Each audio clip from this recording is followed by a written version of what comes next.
somewhere in the vast library of ancient Sanskrit literature, scattered across thousands of palm leaf manuscripts, stone inscriptions, and orally transmitted verses that constitute one of the largest bodies of ancient text in the world. There are descriptions of flying machines, not metaphors, not myths about gods riding chariots through the clouds, detailed, technical-sounding descriptions of vehicles that fly through the air, that rise vertically, that travel at great speeds, that are constructed from specific materials, powered by specific mechanisms, and piloted by human beings using specific controls. The vehicles are called Vimanas, and the texts that describe them have been puzzling scholars, thrilling enthusiasts, and dividing the academic community for over a century. The descriptions are not vague. The Vaimanika Shastra, a text that claims to be an ancient treatise on the science of aeronautics, describes Vimanas in language that sounds less like mythology and more like an engineering manual. The text describes the metals from which the vehicles are built. It describes the fuels that power them. It describes the instruments that the pilot uses to navigate. It describes defensive systems, communication devices, and mechanisms for concealment. It describes not one type of flying machine, but dozens, each designed for a specific purpose, each constructed according to specific principles, each operated according to specific procedures. The older texts are different but equally provocative. The Ramayana, one of the two great epic poems of ancient India, describes a Vimana called the Pushpaka that carries the god King Rama and his companions through the air from the island of Lanka to the city of Ayodhya. The Mahabharata, the other great Indian epic, describes Vimanas that are used in battle, that carry warriors above the battlefield, that drop weapons on the armies below. The Rig Veda, which is among the oldest religious texts in the world, contains hymns that describe the gods travelling through the sky in vehicles that are pulled by horses or that fly under their own power. The descriptions span thousands of years of Indian literary tradition, from the oldest Vedic hymns to the medieval technical treatises, and they form a body of literature about flight that is unmatched in any other ancient civilization. The question that these texts raise is one of the most provocative in the history of ancient technology. Did the ancient Indians know how to fly? Did they possess knowledge of aeronautics that was lost over the centuries and that was not rediscovered until the modern era? Or are the Vimana descriptions simply the products of a vivid literary imagination, mythological vehicles that served narrative and religious purposes but that had no basis in physical reality? By the end of tonight, you are going to understand what the Vimana texts actually say, when they were written, what the specific claims about ancient Indian aircraft look like when they are subjected to scientific scrutiny, and what the debate about the Vimanas tells us about the relationship between ancient texts, modern interpretation, and the desire to find advanced technology in the ancient world. You are going to learn about the specific passages that have fueled the debate, the specific scientific analyses that have been conducted, and the specific conclusions that have been reached by scholars and engineers who have examined the claims. And you are going to confront one of the most important questions in the study of ancient technology. How do we distinguish between genuine ancient knowledge and the projection of modern concepts onto ancient texts? Before we get started, if you find these mysteries as fascinating as we do, take a second to like the video or subscribe. It is a simple action, but it helps this channel reach more curious minds like yours. The Vimana texts are among the most debated and most misunderstood documents in the history of ancient technology. They have been cited as evidence of advanced ancient civilizations by proponents of alternative history. They have been dismissed as pure mythology by mainstream scholars. They have been analyzed by aeronautical engineers, by historians of science, by Sanskritists, and by philosophers of technology, and the debate that they have generated has illuminated not only the specific question of ancient Indian flight, but also the broader question of how we interpret ancient texts and what we can and cannot learn from them about the technologies of the past. Now, let us begin. The scope of the Vimana literature is itself extraordinary. No other ancient civilization produced anything comparable to the Indian Vimana corpus in terms of volume, detail, or persistence across the centuries. The Greek legends of Daedalus and Icarus amount to a few paragraphs. The Chinese legends of flying chariots are brief and formulaic. The Mesopotamian references to flying vehicles are scattered and fragmentary. The Indian Vimana tradition, by contrast, spans thousands of years of continuous literary production, from the oldest Vedic hymns to the medieval Puranic texts, and it includes descriptions of flying vehicles that range from the brief and the elusive to the detailed and the systematic. The sheer scale of the Indian Vimana literature, which dwarfs the flying vehicle literature of any other ancient civilization, is itself a phenomenon that demands explanation, regardless of whether the vehicles described in the literature ever actually existed. The debate about the Vimanas touches on some of the most fundamental questions in the study of ancient technology. How do we distinguish between genuine ancient knowledge and literary invention? How do we evaluate claims about ancient technology when the physical evidence is absent? How do we read ancient texts that were composed according to literary conventions that are different from our own? And how do we resist the temptation to project our own technological assumptions onto texts that were produced by civilizations with very different intellectual frameworks and very different attitudes toward the relationship between the physical and the imagined? The Vimana question stands apart from the other ancient technology mysteries we have explored in this series in one critical respect. The Antikythera mechanism is a physical object whose gears can be examined, whose function can be determined. The iron pillar of Delhi is a physical object whose chemistry can be analyzed, whose corrosion resistance can be measured. The Lycurgus cup is a physical object whose nanoparticles can be observed under an electron microscope. The Vimanas have left no physical trace. There are no fragments of ancient aircraft in the museums of India. There are no runways carved into the landscape of the subcontinent. There are no engine components buried in the archaeological strata. There are only words, words written on palm leaves and on paper, words transmitted through the voices of scholars across the generations, words that describe vehicles of extraordinary capability and that raise questions of extraordinary importance. To understand the Vimana texts, we must first understand the literary and intellectual tradition from which they emerged. The Sanskrit literary tradition of ancient India is one of the largest, most diverse, and most sophisticated literary traditions in the world, encompassing religious texts, philosophical treatises, scientific manuals, legal codes, epic poems, dramatic works, and technical handbooks that were composed over a period of more than 3,000 years. The sheer volume of the Sanskrit literary corpus is staggering, with estimates of the total number of surviving Sanskrit texts ranging from tens of thousands to hundreds of thousands, and the tradition of textual composition and transmission that produced this corpus was one of the most rigorous and most systematic in the ancient world.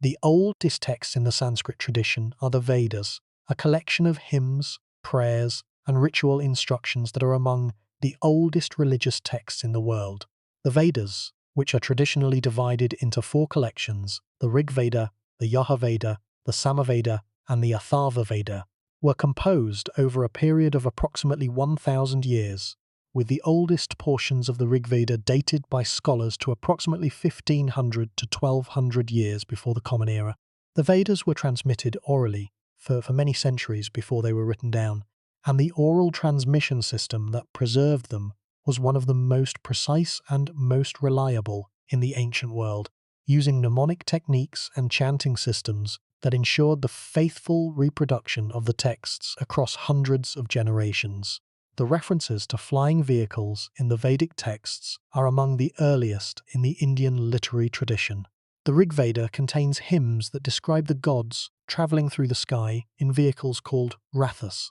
which are typically translated as chariots, and which are described as being drawn by horses or by other animals through the air. The god Indra, who is the chief deity of the Rig Veda, is described as riding a chariot through the sky, and the Ashvins, the twin horsemen who are among the most popular deities of the Vedic Pantheon, are described as travelling in a three-wheeled, flying chariot that carries them across the heavens. The Vedic descriptions of flying chariots are typically interpreted by scholars as mythological imagery, the poetic representation of divine power and mobility, rather than as descriptions of physical flying machines. The two great Indian epic poems, the Ramayana and the Mahabharata, which were composed in approximately the 4th century before the Common Era to the 4th century of the Common Era, contain the most famous and the most detailed descriptions of Vimanas in the ancient Indian literary tradition. The Ramayana, which tells the story of the god King Rama and his quest to rescue his wife Sita from the demon king Ravana, describes a Vimana called the Qhapaq Vimana that is used by Ravana to abduct Sita, and that is later used by Rama to fly from Lanka to Ayodhya after his victory over Ravana. The Qhapaq Vimana is described as a large, aerial vehicle that is decorated with gold and gems, that can carry many passengers, that moves through the air at the will of its owner, and that can change size to accommodate any number of travellers. The Mahabharata, which tells the story of the great war between the Pandava and the Kaurava clans, contains numerous references to Vimanas that are used in battle, that carry warriors above the battlefield, and that are described in terms that suggest flying vehicles of considerable power and sophistication. The Vimanas of the Mahabharata are described as being used to drop weapons on enemy armies, to conduct aerial reconnaissance, to transport important figures from one location to another, and to engage in aerial combat with other Vimanas. The descriptions of aerial warfare in the Mahabharata are among the most detailed in any ancient text, and they have been cited by proponents of the ancient aircraft hypothesis as evidence that the ancient Indians possessed knowledge of aerial warfare that was not rediscovered until the 20th century. The critical question that the epic descriptions raise is whether the Vimanas described in the Ramayana and the Mahabharata are mythological vehicles comparable to the flying chariots of the Greek gods or to the magic carpets of the Arabian Nights, or whether they are descriptions of physical flying machines that were based on actual technology. The mainstream scholarly interpretation is that the Vimanas of the epics are mythological vehicles that serve narrative and theological purposes, providing the gods and the heroes with a means of transportation that is consistent with their divine or superhuman status. The alternative interpretation, which is advanced by proponents of the ancient aircraft hypothesis, is that the epic descriptions are based on memories of actual flying machines that were used in a distant past and that were later mythologized in the literary tradition. The distinction between mythology and technology in the interpretation of the Vimana texts is one of the central challenges of the debate. The ancient Indian literary tradition does not draw the same sharp distinction between the mythological and the physical that the modern world draws, and the descriptions of Vimanas in the epics combine elements that are clearly mythological, such as the ability of the Qhapaq Vimana to change size and to read the minds of its passengers, with elements that are potentially technological, such as the description of specific materials, specific fuels, and specific control mechanisms. The combination of mythological and technological elements in the same descriptions makes it difficult to separate the fictional from the factual, and the interpretation of the texts depends, in large part, on the assumptions that the interpreter brings to the task. The Vaimanika Shastra, which is the most detailed and the most controversial of the Vimana texts, occupies a fundamentally different position in the debate from the Vedic and the epic references. The Vaimanika Shastra, which was written down in the early 20th century by Pandit Subbaraya Shastri, who claimed that it was dictated to him through a process of yogic channeling from an ancient sage named Maharishi Bharadwaja, presents itself as a comprehensive treatise on the science of aeronautics, with detailed descriptions of the construction, the operation, and the maintenance of multiple types of Vimanas. The text describes the specific metals from which the Vimanas are built, the specific fuels that power them,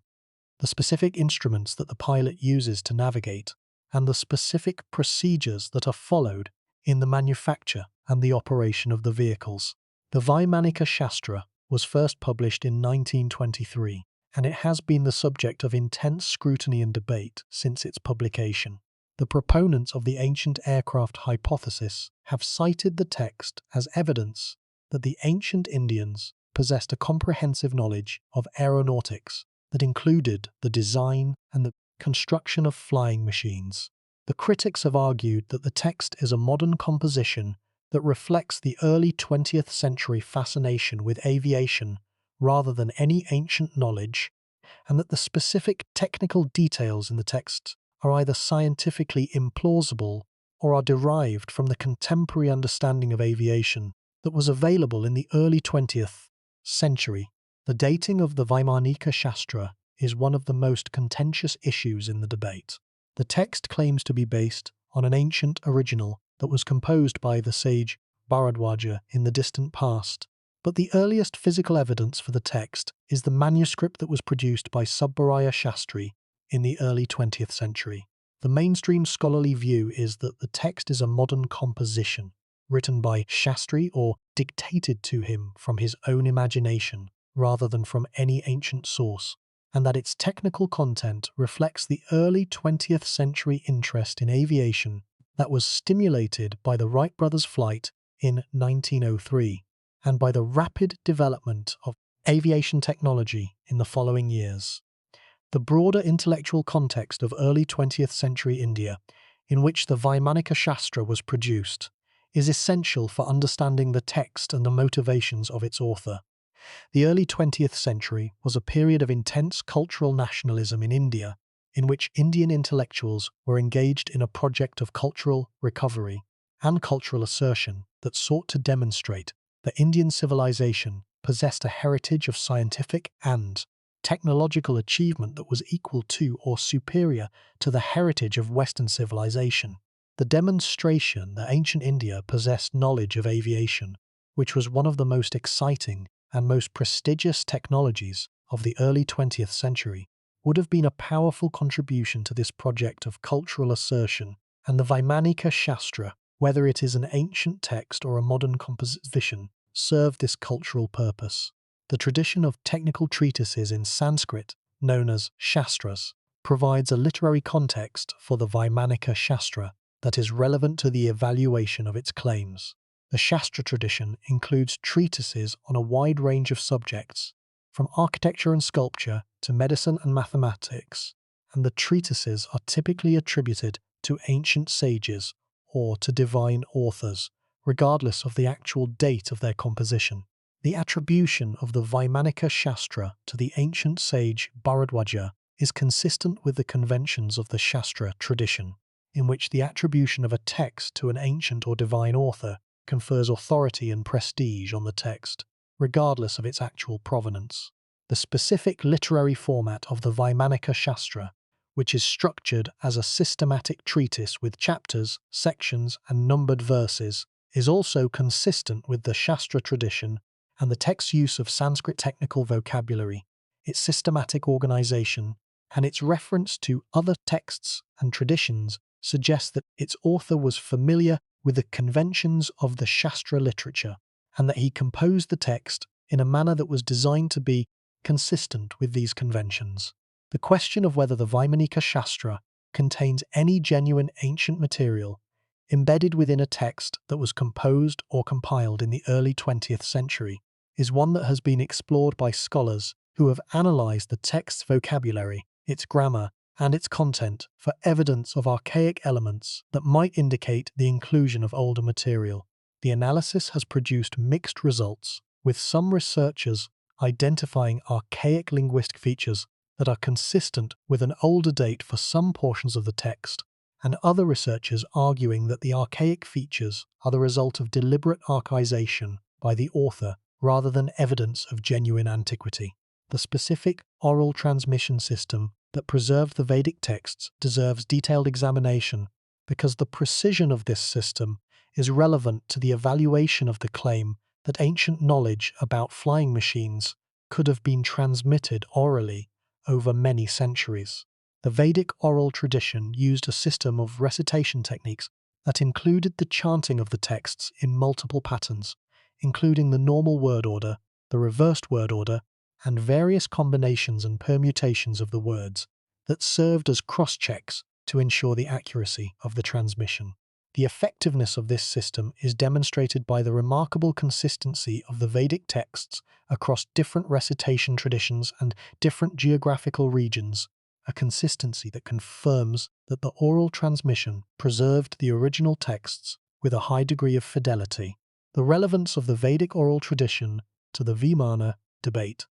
is that the tradition demonstrates the capability of the ancient Indian culture to transmit complex information with precision over long periods of time. If the ancient Indians possessed knowledge of flying machines, the oral tradition would have been capable of transmitting that knowledge to subsequent generations with a degree of accuracy that would have preserved the essential information. The question is not whether the oral tradition could have preserved the knowledge, but whether the knowledge existed in the first place. The specific literary conventions of the Sanskrit epic tradition, which include the use of formulaic phrases, of standard descriptive patterns, and of conventional epithets, are relevant to the interpretation of the Vimana descriptions in the epics. The epic poets composed their narratives using a system of oral formulaic composition that relied on a repertoire of standard phrases and standard descriptions that could be combined and recombined to produce new narratives. The descriptions of Vimanas in the epics may be products of this oral formulaic composition system, standard descriptions that were used to provide the narrative with a vivid and a detailed picture of flying vehicles, without necessarily being based on any observation of actual flying machines. The specific question of when the word Vimana first acquired the meaning of flying vehicle is one that has been addressed by Sanskrit lexicographers who have traced the history of the word through the literary tradition. The word Vimana is derived from the Sanskrit root ma, which means to measure, and the prefix v, which means apart or through. The original meaning of the word appears to have been that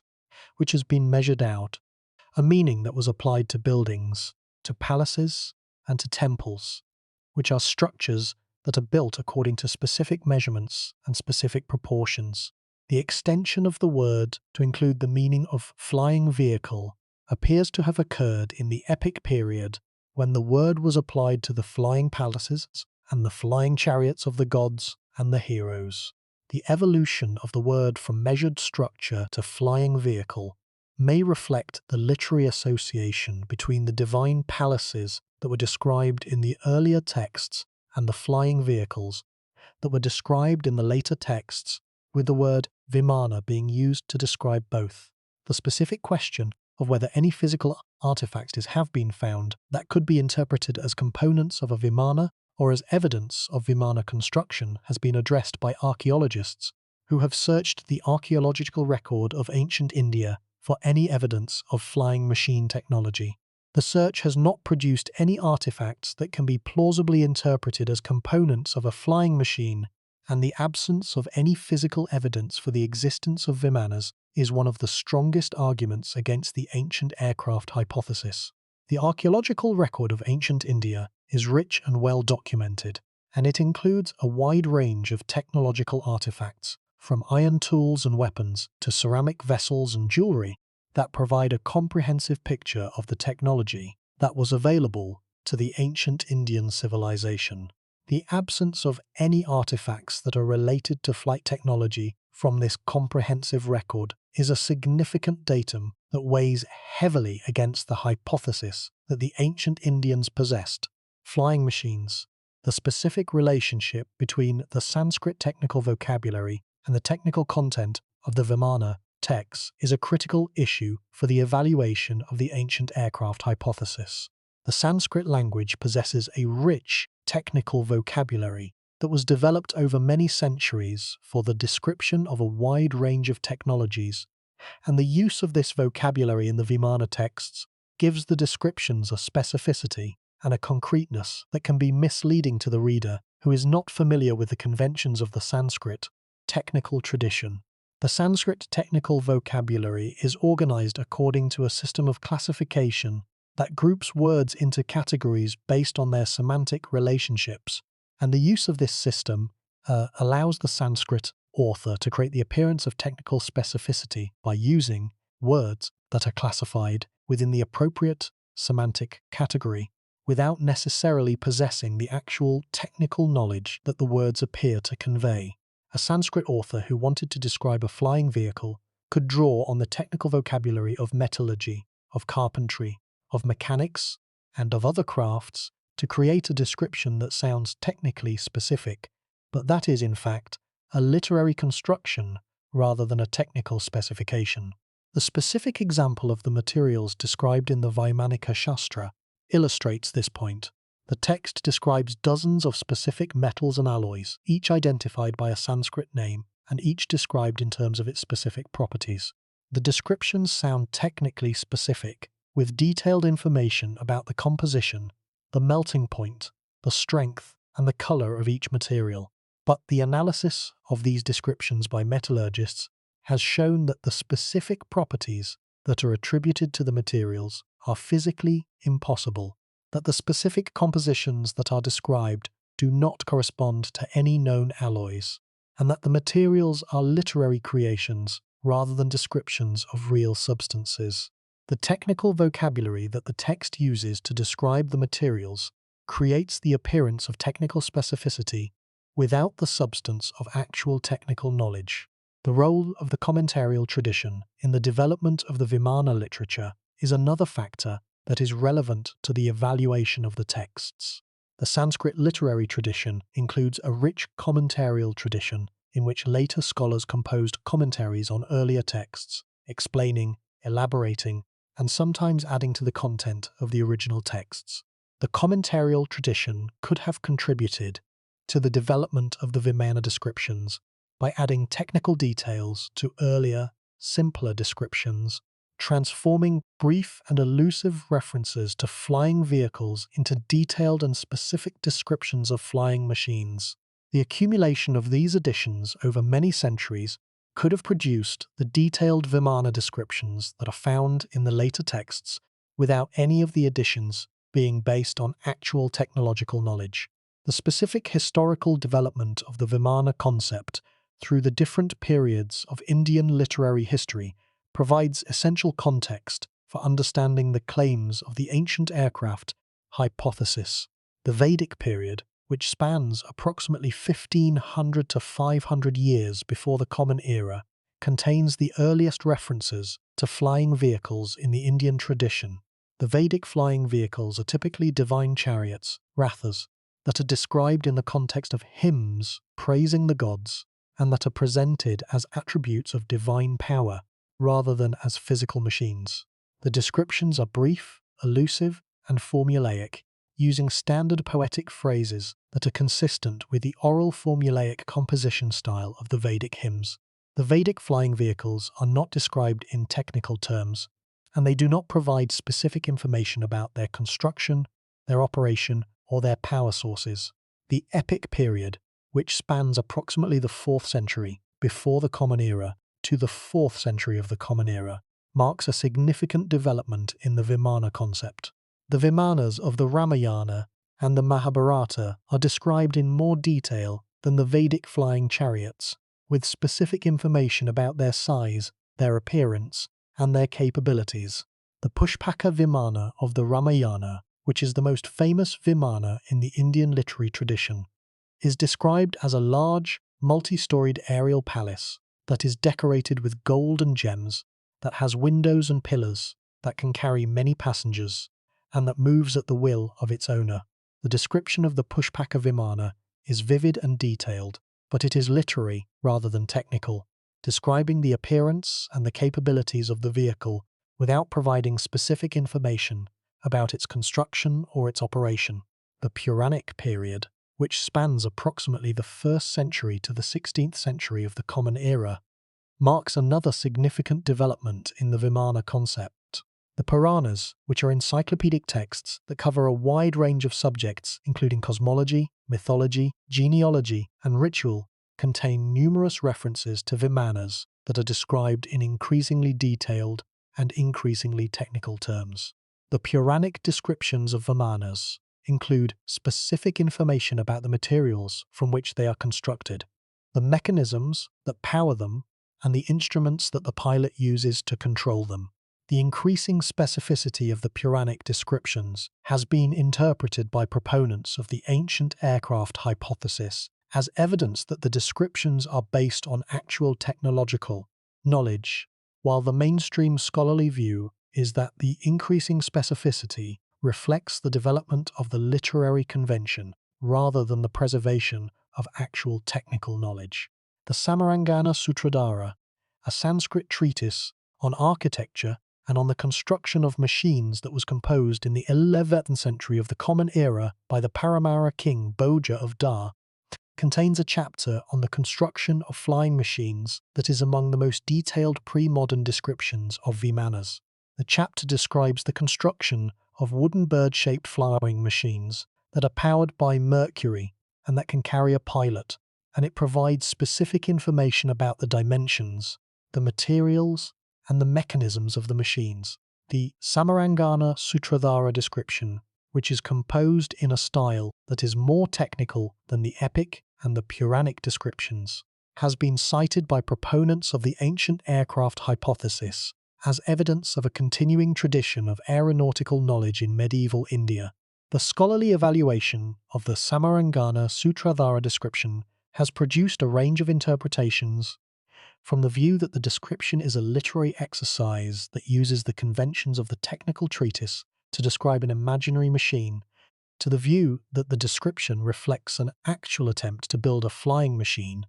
an attempt that was ultimately unsuccessful, but that demonstrates the persistence of the aspiration to flight in the Indian intellectual tradition. The specific mention of mercury as the power source for the flying machine is consistent with the alchemical tradition of the period, in which mercury was regarded as a substance of extraordinary potency that could be used for a variety of transformative purposes, including the transmutation of base metals into gold and the attainment of immortality. The trajectory of the Vimana descriptions, from the brief, elusive Vedic references to the detailed, technical-sounding Vaimanika Shastra, shows a pattern of increasing specificity and increasing technical detail over time. This pattern is more consistent with the literary development of a mythological concept than with the transmission and the deterioration of an ancient technical tradition, because a genuine technical tradition would be expected to become less detailed and less specific over time as the knowledge was lost, while a literary tradition would be expected to become more detailed and more specific as the authors elaborated on the concept and added new details from their imagination and from their contemporary experience. The specific claims that the Vaimanika Shastra makes about the materials for Vimana construction deserve more detailed analysis, because the materials claims are among the most testable aspects of the text. The text describes a material called Panchadhara Loha, a 5-component alloy that is described as being suitable for the construction of aircraft hulls because of its combination of lightness, strength, and heat resistance. The text provides a recipe for the alloy, specifying the proportions of the 5 components, and the recipe can, in principle, be tested by modern metallurgists, who can prepare the alloy according to the specified proportions and test its properties. The testing of the Vaimanika Shastra alloy recipes has been attempted by several research groups, and the results have been informative. The researchers prepared samples of the alloys according to the recipes in the text, and tested the samples for their mechanical properties, including their strength, their hardness, their density, and their heat resistance. The results showed that some of the alloys described in the text can be prepared, and that they have properties that are consistent with known alloys, but that the properties of the prepared alloys fall far short of the properties that would be needed for the construction of aircraft. The alloys are heavy rather than light, brittle rather than strong, and they do not possess the specific combination of lightness, strength, and heat resistance that the text attributes to them. The discrepancy between the described properties and the actual properties of the alloys that can be prepared from the recipes is significant because it demonstrates that the author of the Vaimanika Shastra did not possess accurate knowledge of the relationship between the composition of an alloy and its properties. The author described alloys with properties that he wanted them to have rather than properties that they actually possess, a practice that is consistent with literary invention rather than with empirical knowledge. The question of whether the ancient Indian metallurgists could have developed alloys with properties that approach those described in the Vimanas Shastra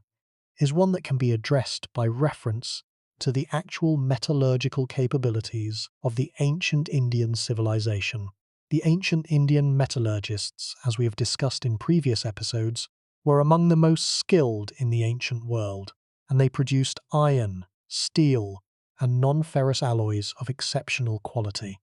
However, the specific properties that would be needed for aircraft construction, particularly the combination of very low density and very high strength that is achieved by modern aerospace alloys such as aluminum, lithium, and titanium alloys, were beyond the capabilities of any ancient metallurgical tradition. The production of these alloys requires specific raw materials, specific processing techniques,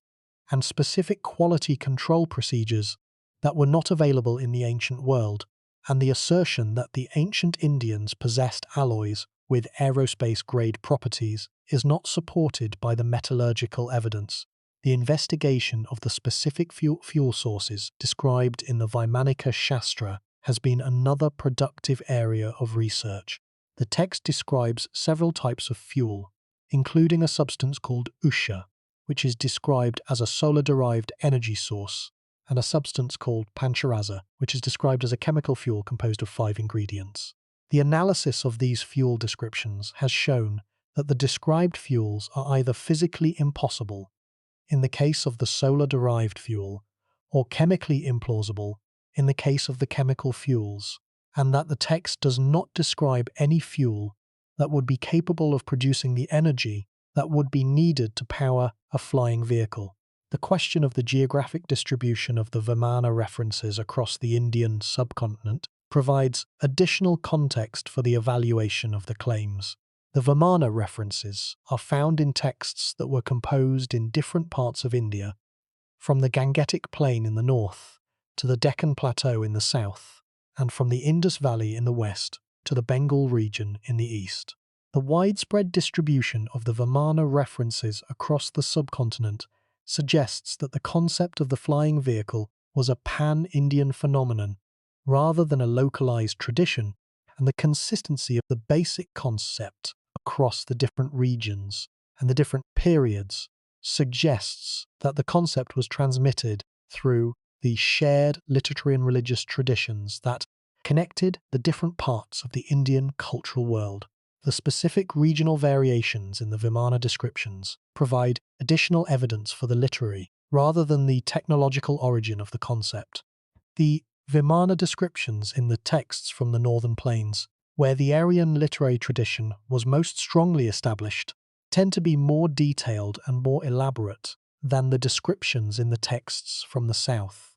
where the Dravidian literary traditions were dominant. The regional variation in the level of detail is consistent with the hypothesis that the Vimana descriptions are products of the literary tradition rather than of a technological tradition, because a technological tradition would be expected to produce more uniform descriptions, while a literary tradition would be expected to produce descriptions that vary according to the specific literary conventions of each region. The question of whether the term Vimana underwent a further semantic evolution in the medieval and the modern periods, acquiring new meanings and new associations that are different from both the original architectural meaning and the epic flying vehicle meaning, is one that is relevant to the evaluation of the Vimanas Shastra. The text uses the term Vimana exclusively in the sense of a flying vehicle, and the specific technical details that the text provides about the construction and the operation of the Vimanas are presented as descriptions of physical machines rather than as descriptions of divine or mythological vehicles. The shift from the mythological to the technical usage of the term may reflect the influence of the early 20th century fascination with aviation on the author of the text, who may have reinterpreted the traditional concept of the Vimana in the light of the new technology of flight. The specific relationship between the Vimana descriptions and the Indian astronomical tradition provides another relevant context for the interpretation of the texts. The Indian astronomical tradition, which was one of the most sophisticated in the ancient world, and which produced accurate observations of the movements of the celestial bodies, might have influenced the Vimana descriptions by providing the ancient Indian authors with a framework for understanding the movement of objects through the sky. The observation of the planets, which appear to move across the sky in complex patterns that include retrograde motion and apparent changes in speed, might have inspired the literary descriptions of vehicles that move through the sky at varying speeds and in varying directions, providing a naturalistic basis for the mythological concept of the flying vehicle. The core problem with the Vimana texts is not whether they describe flying machines. They do. The descriptions are explicit, detailed, and unambiguous. The core problem is whether the flying machines that the texts describe are real or imaginary, whether they are based on actual technology that existed in the ancient world or on the literary imagination of authors who were describing vehicles that existed only in their minds. The resolution of this problem requires the careful analysis of the texts themselves, of the specific technical claims that they make, and of the physical plausibility of those claims in the light of modern scientific knowledge. The most important text for the evaluation of the ancient aircraft hypothesis is the Vimanas Shastra, because it is the text that provides the most detailed and the most specific technical descriptions of Vimanas, and because the evaluation of its claims can be conducted using the tools of modern science and engineering. The Vimanas Shastra describes 31 types of Vimanas, each designed for a specific purpose, and it provides detailed descriptions of their construction, their dimensions, their power systems, their control mechanisms, and their performance characteristics. The specific claims of the text can be evaluated against the known principles of physics, aerodynamics, and materials science, and the plausibility of the claims can be assessed on the basis of this evaluation. But here is the problem. The most comprehensive scientific evaluation of the Vimanas Shastra was conducted in 1974 by a team of researchers at the Indian Institute of Science in Bangalore, led by the aeronautical engineer H.S. Mukunda and his colleagues. The Mukunda study, which is the most rigorous scientific analysis of the Vimanas Shastra that has been published, subjected the specific technical claims of the text to a systematic evaluation using the principles of modern aeronautics and materials science, and the conclusions were devastating for the ancient aircraft hypothesis. The Mukunda study found that the specific aircraft designs described in the Vimanas Shastra are aerodynamically unviable, that the specific materials described in the text are either unknown to modern chemistry or are chemically implausible, and that the specific power systems described in the text are physically impossible given the known laws of thermodynamics. The study concluded that the Vimanas Shastra does not contain any information that could be used to build a flying machine, and that the text is not based on any genuine knowledge of aeronautics, but is a product of the imagination of its author. The specific findings of the Mukunda study deserve detailed examination because they provide the most comprehensive scientific assessment of the Vimana claims, and because they illustrate the specific ways in which the claims fail to meet the requirements of physical reality. The first major finding concerns the aerodynamic viability of the aircraft designs. The Vimanas Shastra describes Vimanas with specific dimensions, specific shapes, and specific configurations that can be analysed using the principles of aerodynamics to determine whether they could fly. The Mukunda team analysed the specific configurations described in the text and found that none of them is aerodynamically viable. The specific wing shapes, the specific body shapes, and the specific ratios of lift surface to weight that are described in the text do not produce sufficient lift to support the weight of the vehicles in flight, and the specific propulsion systems described in the text do not produce sufficient thrust to overcome the aerodynamic drag. The vehicles described in the Vimanas Shastra cannot fly. They do not satisfy the basic requirements of aerodynamic flight. The second major finding concerns the materials described in the text. The Vimanas Shastra describes the construction of Vimanas from specific metals and alloys that are identified by Sanskrit names and that are described in terms of their specific properties, including their strength, their weight, their heat resistance, and their ability to absorb or to reflect specific forms of energy. The Mukunda team attempted to identify these metals and alloys by matching their described properties with the properties of known metals and alloys, and they found that the materials described in the text either do not correspond to any known substance, or that they describe substances whose properties are physically impossible, such as metals that are simultaneously very light and very strong, or metals that are impervious to heat at any temperature. And it gets worse for the ancient aircraft hypothesis. The third major finding concerns the power systems described in the text. The Vaimanika Shastra describes several types of power systems for Vimanas, including systems that use mercury, systems that use solar energy, systems that use chemical fuels, and systems that use what the text describes as the power of mantras, the recitation of sacred words.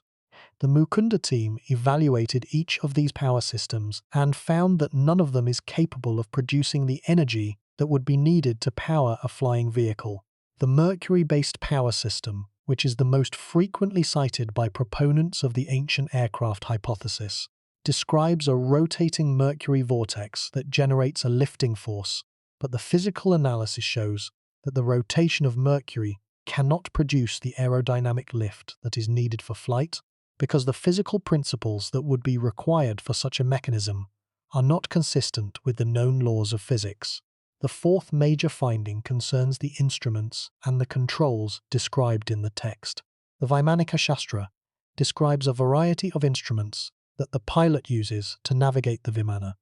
to detect obstacles, to communicate with other Vimanas, and to conceal the Vimana from observation. The descriptions of these instruments, while they are detailed and specific, describe devices that are either physically impossible or that require technologies that are not described elsewhere in the text, and are not consistent with the technological capabilities that would have been available in the ancient world. The response of the proponents of the ancient aircraft hypothesis to the Mukunda study has been varied. Some have accepted the study's conclusions and have shifted their attention from the Vaimanika Shastra to the older epic and Vedic texts, which they argue contain descriptions of flying machines that are not subject to the same criticisms as the Vaimanika Shastra.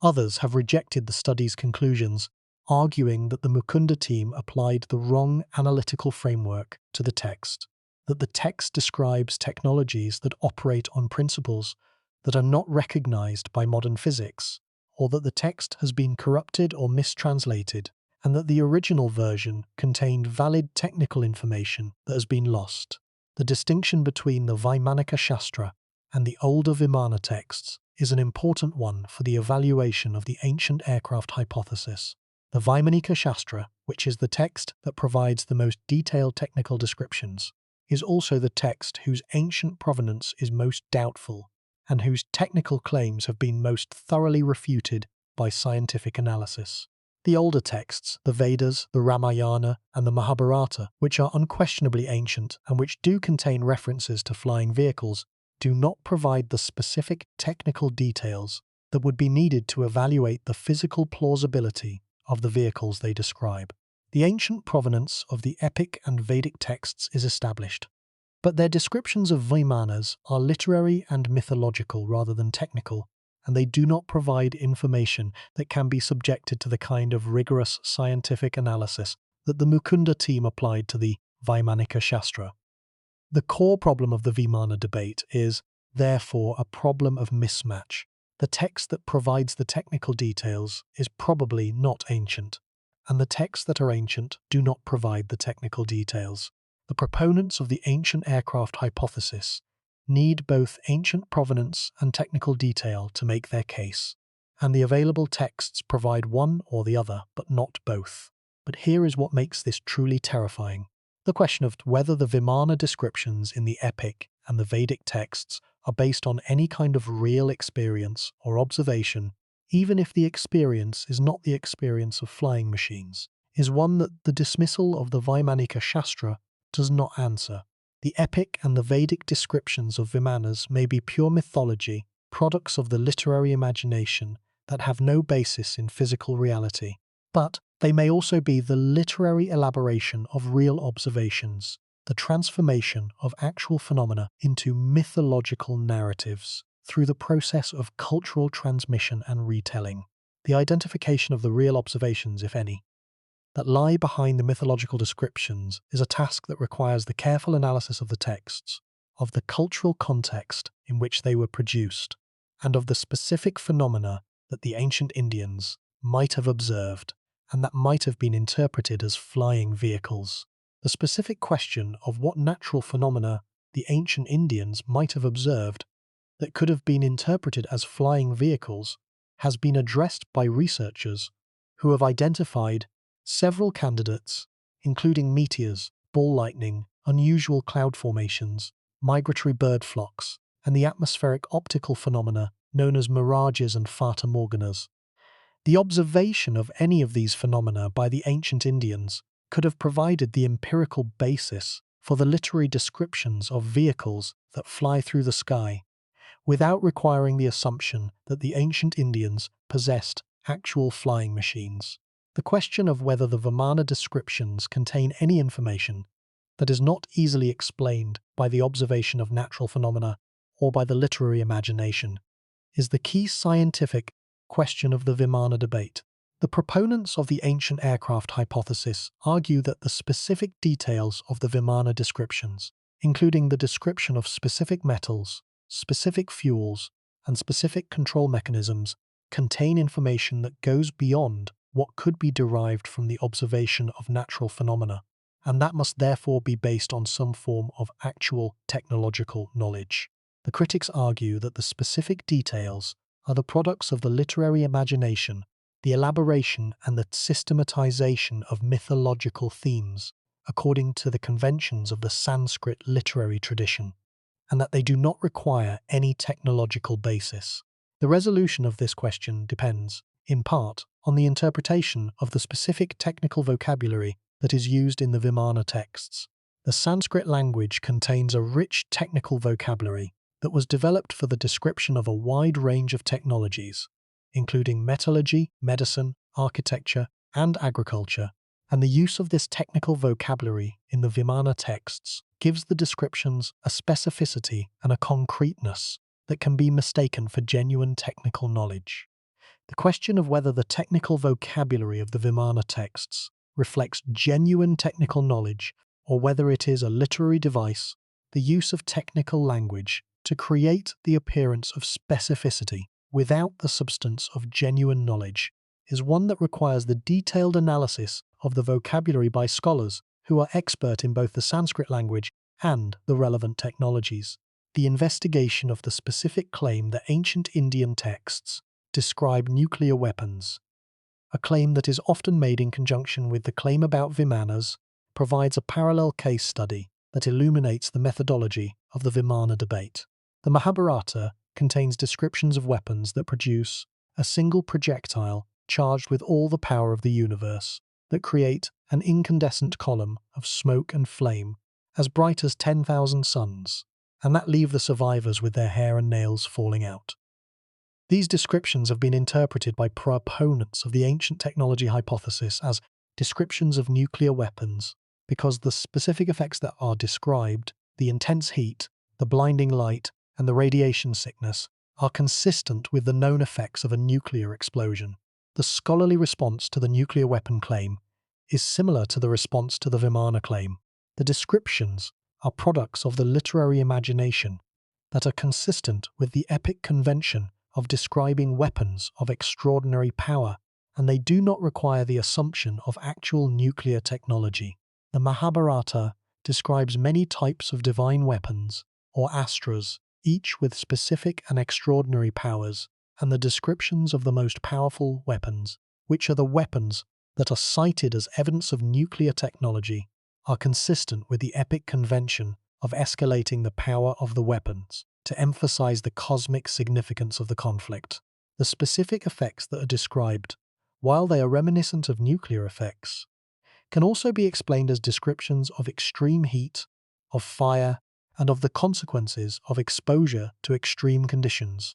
all of which are consistent with the epic convention of describing weapons of divine or cosmic power. The parallel between the Vimana claim and the nuclear weapon claim is instructive because it illustrates the general methodology that is used by proponents of the ancient technology hypothesis, the identification of specific passages in ancient texts that describe phenomena that are reminiscent of modern technology, the interpretation of these passages as descriptions of actual technology, and the claim that the technology existed in the ancient world but was lost. The methodology is the same in both cases, and the critique of the methodology is also the same. The passages can be explained as products of the literary imagination without the assumption of actual technology, and the absence of physical evidence for the existence of the technology weighs heavily against the claim. The broader question of how we should interpret the descriptions of extraordinary weapons and extraordinary vehicles in the ancient epic literature is one that connects the Vimana debate to the study of ancient literature more generally. The ancient epic traditions of many cultures, including the Indian, the Greek, the Norse, and the Mesopotamian traditions, describe weapons, vehicles, and other technologies that are beyond the capabilities of any known ancient civilization, and the question of how to interpret these descriptions is a central challenge of the study of ancient literature. The mainstream scholarly approach is to interpret the descriptions as products of the literary imagination, as narrative devices that serve the purposes of the story by providing the heroes and the gods with capabilities that are consistent with their superhuman status. The alternative approach, which is advocated by the proponents of the ancient technology hypothesis, is to interpret the descriptions as evidence of real technology that has been lost, an approach that the mainstream scholarly community regards as unsupported by the evidence and as inconsistent with the literary conventions of the ancient epic traditions. The specific methodology that the Mukunda team used in their analysis of the Vaimanika Shastra deserves detailed examination because it provides a model for the rigorous, evidence-based evaluation of claims about ancient technology. The Mukunda team, which included aeronautical engineers, materials scientists, and Sanskrit scholars, approached the Vaimanika Shastra as they would approach any technical document, reading the text carefully, identifying the specific technical claims, translating those claims into quantitative terms, and evaluating the quantitative claims against the known principles of physics and of engineering. The specific analytical steps that the Mukunda team followed include the translation of the Sanskrit text into English, with careful attention to the technical vocabulary and to the specific meanings of the Sanskrit terms, the identification of the specific dimensions, the specific materials, and the specific performance claims for each of the described Vimana types, the reconstruction of the described designs using the specific dimensions and the specific configurations provided in the text, the calculation of the aerodynamic performance of the reconstructed designs using the principles of modern aerodynamics, and the comparison of the calculated performance with the claimed performance to determine whether the designs could achieve the performance that the text claims. The results of the Mukunda analysis were unequivocal.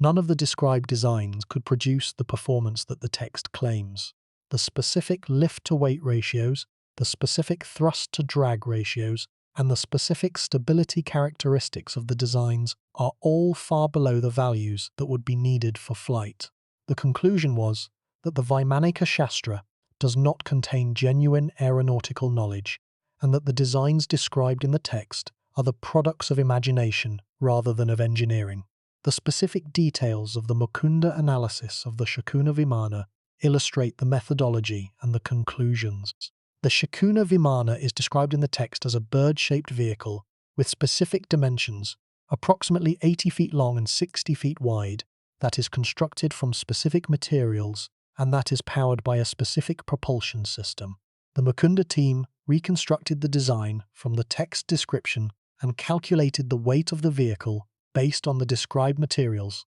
finding that the vehicle would weigh approximately 3 to 4 tons. The team then calculated the lift that the described wing configuration could produce at various flight speeds, and found that the maximum lift was far less than the weight of the vehicle, meaning that the vehicle could not support itself in the air at any flight speed. The team also calculated the drag that the vehicle would experience in flight, and found that the described propulsion system could not produce enough thrust to overcome the drag, meaning that the vehicle could not accelerate to the speed at which even the insufficient lift would be generated. The specific question of how the Vimana texts have been used in modern Indian educational and political contexts is one that has attracted international attention, and that has become a point of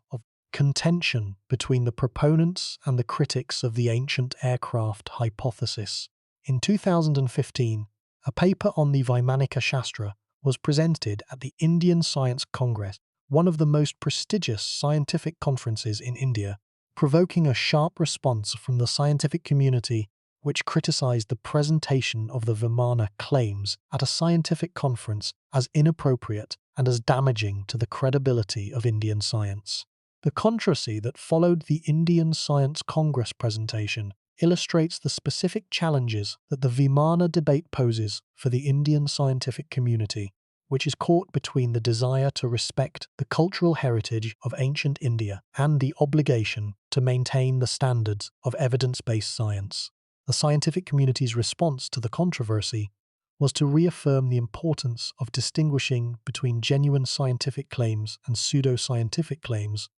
and to insist that the presentation of pseudo-scientific claims at scientific conferences is inappropriate, regardless of the cultural significance of the texts from which the claims are derived. The broader question of how the scientific community should engage with claims about ancient technology that are derived from culturally significant texts is one that the Vimana debate has brought into sharp focus. The scientific community has a responsibility to evaluate claims on the basis of evidence, regardless of the cultural or the political context in which the claims are made, and the rejection of claims that are not supported by the evidence is not an act of cultural disrespect, but an act of intellectual honesty that serves the interests of both science and culture. The protection of the integrity of science, which requires the rigorous evaluation of all claims, including claims that are derived from culturally significant texts,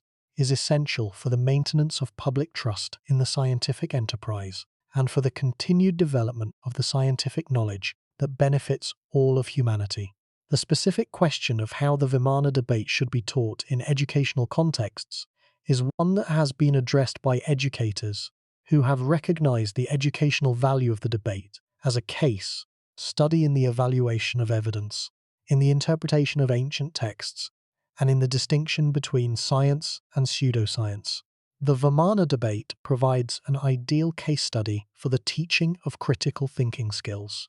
because it requires the student to evaluate specific claims against specific evidence, to consider the cultural and the historical context of the claims, and to distinguish between the literary and the technical content of the texts. The use of the Vimana debate as a teaching tool has been developed by educators in both the Indian and the international contexts, and the specific pedagogical approaches that have been developed provide a model for the teaching of critical thinking in the context of claims about ancient technology. The specific question of whether the Vimana texts describe any mechanisms that is consistent with the known principles of aerodynamics, even if the specific designs are not viable, is one that has been addressed by aeronautical engineers who have analysed the texts for any evidence of aerodynamic understanding. The analysis has found that the texts do not contain any evidence of aerodynamic understanding, that the specific shapes and the specific configurations that are described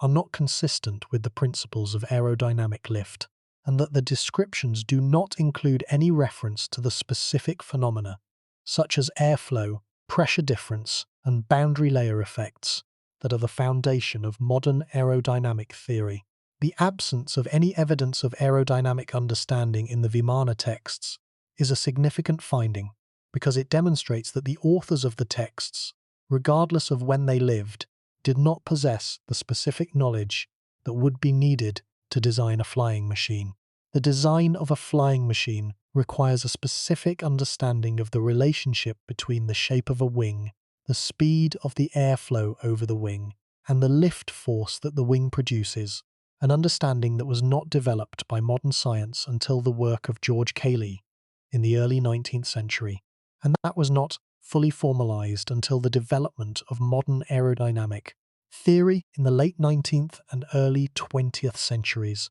The absence of this understanding in the Vimana texts, combined with the physical impossibility of the specific designs that the texts describe, provides the strongest evidence that the texts do not reflect genuine aeronautical knowledge. The specific question of whether the Vimana texts contain any description of the fundamental principle that a curved surface moving through a fluid produces a force perpendicular to the direction of motion, the principle that is the foundation of all heavier-than-air flights, has been addressed by researchers who have searched the texts for any passage that could be interpreted as a description of this principle. The search has not produced any such passage, and the absence of any reference to this fundamental principle is a strong indicator that the authors of the texts did not understand the physics of flight. The comparison between the Vimana texts and the early modern texts on flight, such as the notebooks of Leonardo da Vinci, which contain detailed studies of bird flight and of the aerodynamic principles that govern it, reveals the specific type of knowledge that is needed for the design of a flying machine, and that is absent from the Vimana texts. Leonardo's notebooks contain detailed observations of the way that birds use their wings to generate lift and to control their flight, detailed sketches of wing shapes and of wing movements, and detailed analyses of the forces that act on a wing in flight. The Vimana texts contain none of this observational and analytical material, and the absence of this material is a strong indicator that the authors of the texts did not possess the empirical knowledge of flight that is needed for the design of a flying machine. The question of whether the ancient Indians possessed any empirical knowledge of flight that is comparable to Leonardo's knowledge, even if this knowledge is not reflected in the Vimana texts, is one that has been addressed by historians of science who have examined the Indian scientific tradition for evidence of the study of bird flight or of the properties of airflow. The examination has not produced any evidence of a systematic study of flight or of aerodynamics in the Indian scientific tradition.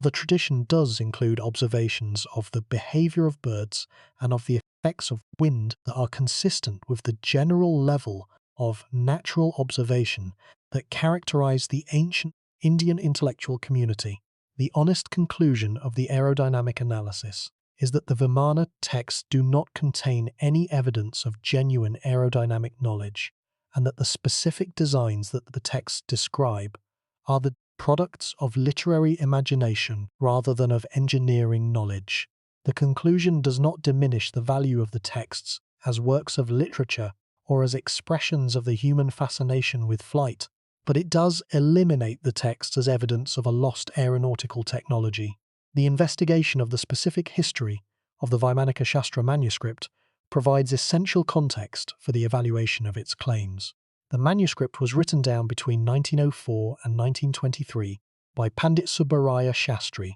a Sanskrit scholar who lived in the city of Bangalore in southern India. Shastri claimed that the text had been dictated to him through a process of yogic revelation by the ancient sage Bharadwaja, who communicated the text to Shastri's consciousness from a higher plane of existence. The claim of yogic revelation is consistent with the Indian tradition of texts that are believed to be of non-human origin and that are transmitted to human recipients through spiritual communication. The specific circumstances of the text's production, which involved a single individual claiming to receive technical information through a spiritual process,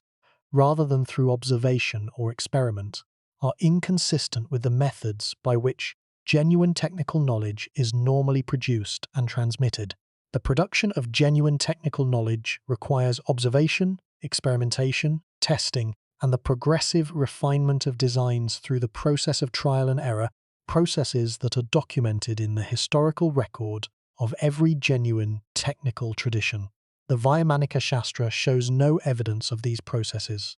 and the text presents its technical information as complete and authoritative, without any indication of the progressive development that would be expected of a genuine technical tradition. The text was first published in the Sanskrit original, with an English translation in 1973, 50 years after it was first made available in manuscript form, and the publication made the text accessible to a wider audience, including the aeronautical engineers who would conduct the Mukunda study. The publication was a significant event in the history of the Vimana debate because it allowed the specific technical claims to be evaluated by scientists and engineers who had the expertise to assess the plausibility of the claims. The specific question of whether Subbaraya Shastri could have had access to information about modern aviation that he incorporated into the Vaimanika Shastra is one that has been addressed by researchers who have investigated the specific sources of information about aviation that were available in India in the early 20th century. The Wright brothers' flight at Kitty Hawk in 1903 was widely reported in the Indian press, and the subsequent development of aviation technology was followed with considerable interest by the Indian public. The specific information about aircraft design, about the principles of flight, and about the materials and the power systems that were used in early aircraft was available in newspapers, in magazines, and in popular science books published in India,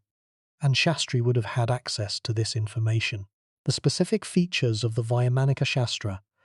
that are most consistent with the influence of early 20th century aviation knowledge include the description of multiple types of Vimanas for different purposes, which mirrors the development of different types of aircraft for different purposes. The description of instruments for navigation and communication, which mirrors the development of aircraft instruments.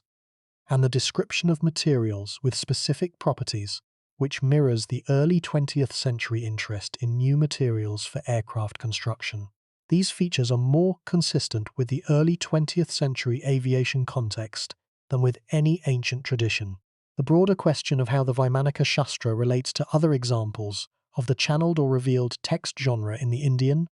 and the global literary traditions provides additional context. The channeled text genre, in which an author claims to receive information from a supernatural source rather than from observation or from study, is a well-established literary genre that has produced texts on a wide range of subjects. The specific parallel between the Vaimanika Shastra and the stanzas of Dzyan, a text that was claimed by the theosophist Helena Blavatsky to have been received through spiritual revelation, is instructive. Both texts claim supernatural origins. Both texts present detailed information about subjects that are of intense contemporary interest, and both texts have been subjected to scholarly analysis that has found their claims to be inconsistent with the available evidence. The parallel suggests that the Vaimanika Shastra belongs to a specific literary genre of revealed texts that was popular in the late 19th and early 20th centuries, and that reflected the contemporary interest in the reconciliation of ancient wisdom with modern science. The text is not an isolated phenomenon, but a product of a specific cultural moment, a moment in which the desire to demonstrate the advanced state of ancient Indian knowledge converged with the fascination with the new technology of aviation to produce a text that claimed to be an ancient treatise on the science of flight. In 2015, a paper on the Vaimanika Shastra was presented at the Indian Science Congress, one of the most prestigious scientific conferences in India, provoking a sharp response from the scientific community, which criticized the presentation of the Vimana claims at a scientific conference as inappropriate and as damaging to the credibility of Indian science. The controversy illustrated the specific challenges that the Vimana debate poses for the Indian scientific community, which is caught between the desire to respect the cultural heritage of ancient India and the obligation to maintain the standards of evidence-based science. The scientific community's response was to reaffirm the importance of distinguishing between genuine scientific claims and pseudo-scientific claims, regardless of the cultural significance of the texts from which the claims are derived. The question of how the Vimana debate should be taught in educational contexts is one that has been addressed by educators who have recognized the educational value of the debate as a case study in the evaluation of evidence, and in the distinction between science and pseudoscience. The Vimana debate provides an ideal case study for the teaching of critical thinking skills, because it requires the student to evaluate specific claims against specific evidence, to consider the cultural and the historical context of the claims, and to distinguish between the literary and the technical content of the texts. The specific methodology that the Mukunda team used in their 1974 analysis of the Vaimanika Shastra deserves more detailed examination because it provides a model for the rigorous evaluation of claims about ancient technology. The team, which included aeronautical engineers, materials scientists, and Sanskrit scholars, began by identifying the specific testable claims in the text, including the specific dimensions, materials, power systems, and performance characteristics of each described Vimana type. They then translated these claims into quantitative terms that could be evaluated using the known principles of physics and engineering. The specific analytical steps included the reconstruction of the described designs from the textual descriptions,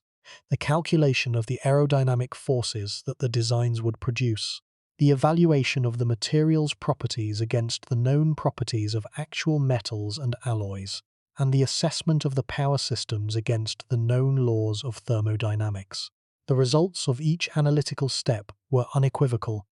The reconstructed designs could not produce sufficient lift to support their own weight. The described materials did not possess the properties attributed to them. The power systems could not produce the energy required for flight. The instruments described in the text required technologies that are inconsistent with any ancient capability. The Mukunda team's conclusion was that the Vaimanika Shastra contains no genuine aeronautical knowledge, and that the designs described in the text are products of imagination rather than of engineering. The specific detail of the Mukunda team's analysis of the Shakuna Vimana illustrates the thoroughness of their approach. The team reconstructed the three-dimensional shape of the vehicle from the dimensions given in the text, calculated its weight based on the described materials, assuming the most favorable density, and then computed the lift that the described wing surfaces would produce at various speeds using standard aerodynamic formulas. The calculation showed that the maximum lift that the wing surfaces could produce, even at the most favorable angle of attack and at the highest plausible flight speed, was less than 1/10 of the vehicle's weight. The vehicle could not fly under any conditions. The specific thrust that the described propulsion system would need to produce to maintaining the vehicle at any flight speed was also calculated, and the result showed that the described propulsion system could not produce more than a tiny fraction of the required thrust. The specific detail of the materials analysis is equally informative. The text describes an alloy called Rajaloha, which is described as a golden-coloured metal with extraordinary strength-to-weight properties. The Mukunda team identified Rajaloha tentatively as a copper-zinc alloy, based on the description of its colour and its composition, and they noted that the described strength-to-weight ratio of Rajaloha is approximately 10 times greater than the actual strength-to-weight ratio of any known copper-zinc alloy. The text describes another material called Bindaloha, which is described as having the ability to withstand enormous heat without melting. The team noted that the described heat resistance exceeds the heat resistance of any known material, including the most advanced ceramic and metallic materials that have been developed by modern materials science. The gap between the described properties and the actual properties of the best available materials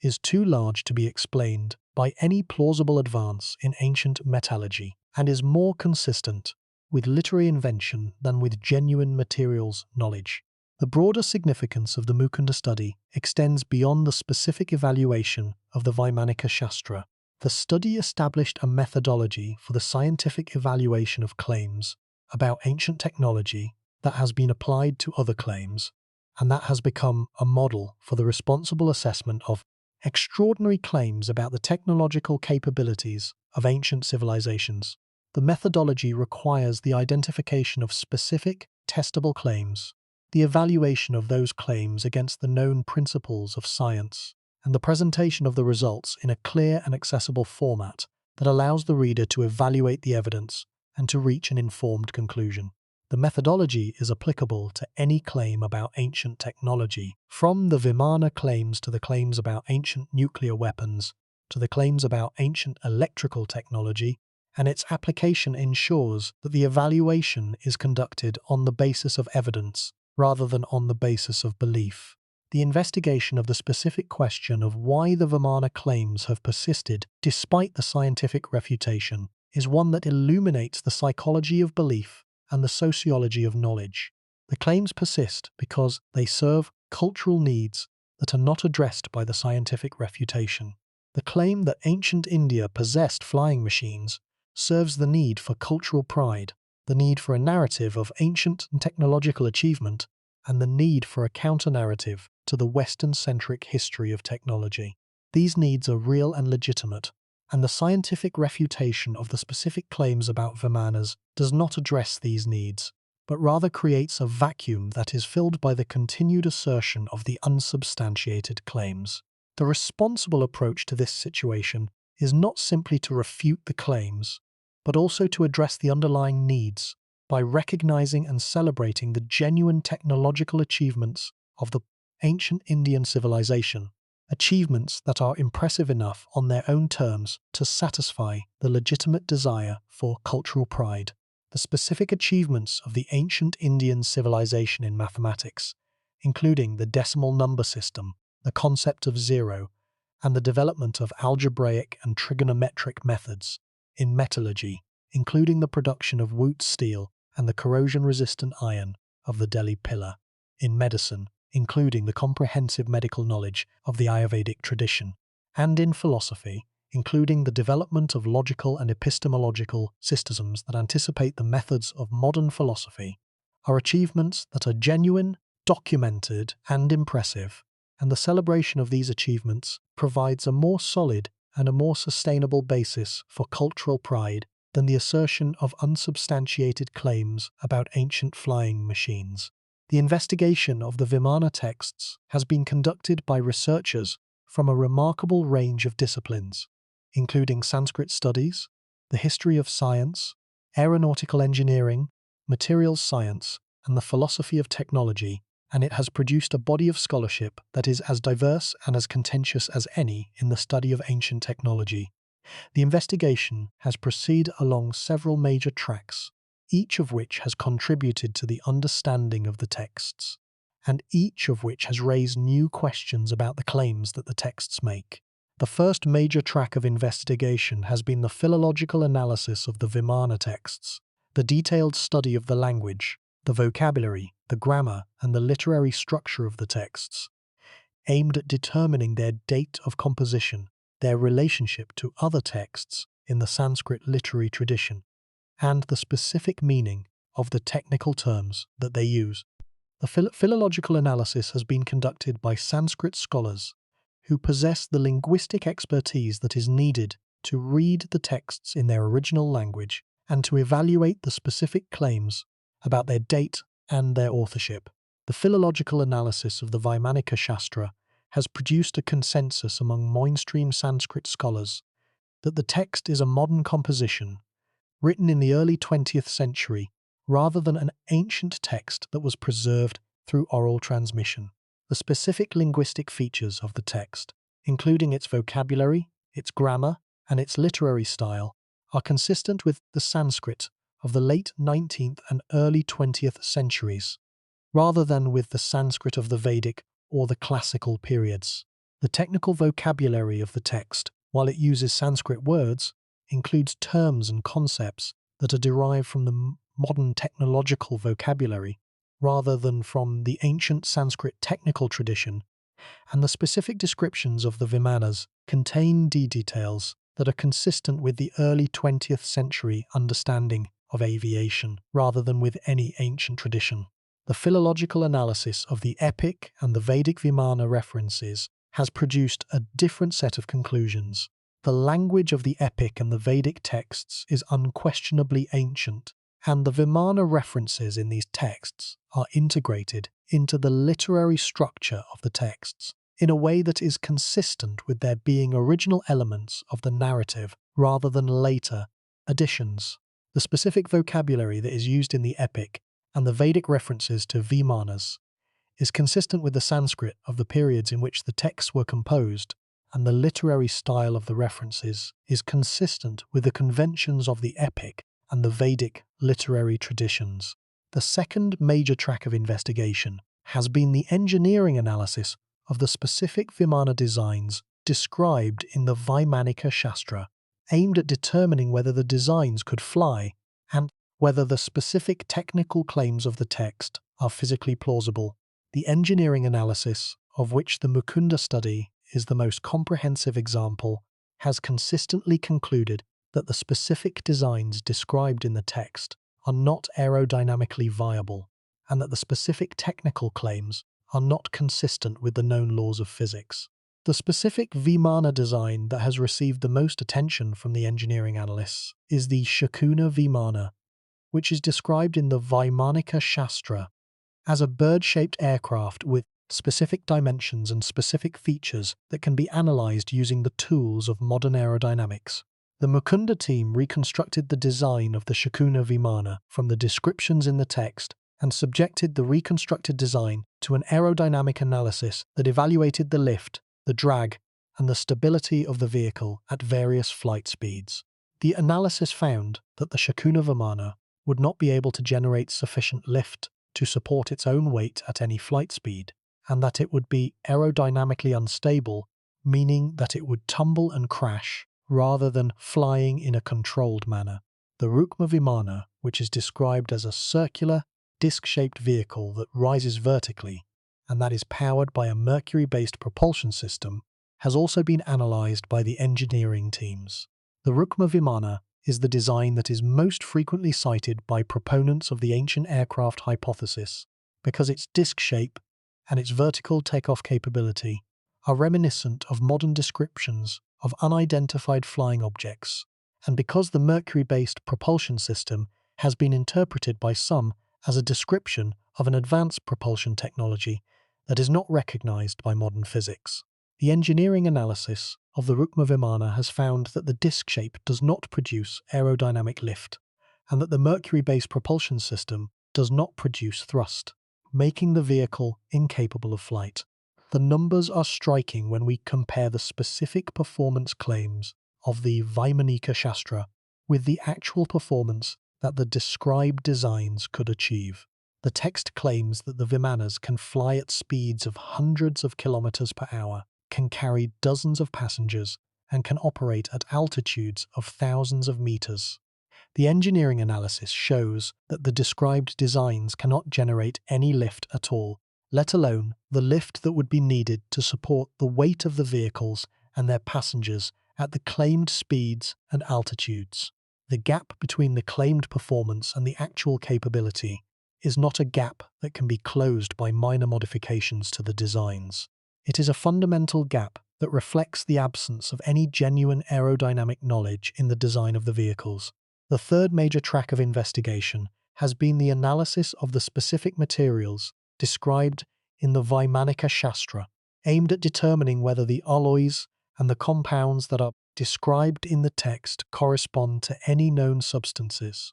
and whether the properties that are attributed to them are physically plausible. The materials analysis has been conducted by metallurgists and by materials scientists who have attempted to match the Sanskrit names and the described properties of the Vimana materials with the properties of known metals, alloys, and compounds. The analysis has found that some of the materials described in the text can be tentatively identified with known substances, while others cannot. The text describes a material called Ushmaloha, which is described as a heat-resistant metal and which has been tentatively identified with a copper-based alloy. The text describes another material called Arara, which is described as a strong, lightweight metal and which has been tentatively identified with an aluminum-based alloy. The text describes a third material called Tamogarbha Loha, which is described as a metal that absorbs light and that can make the Vimana invisible,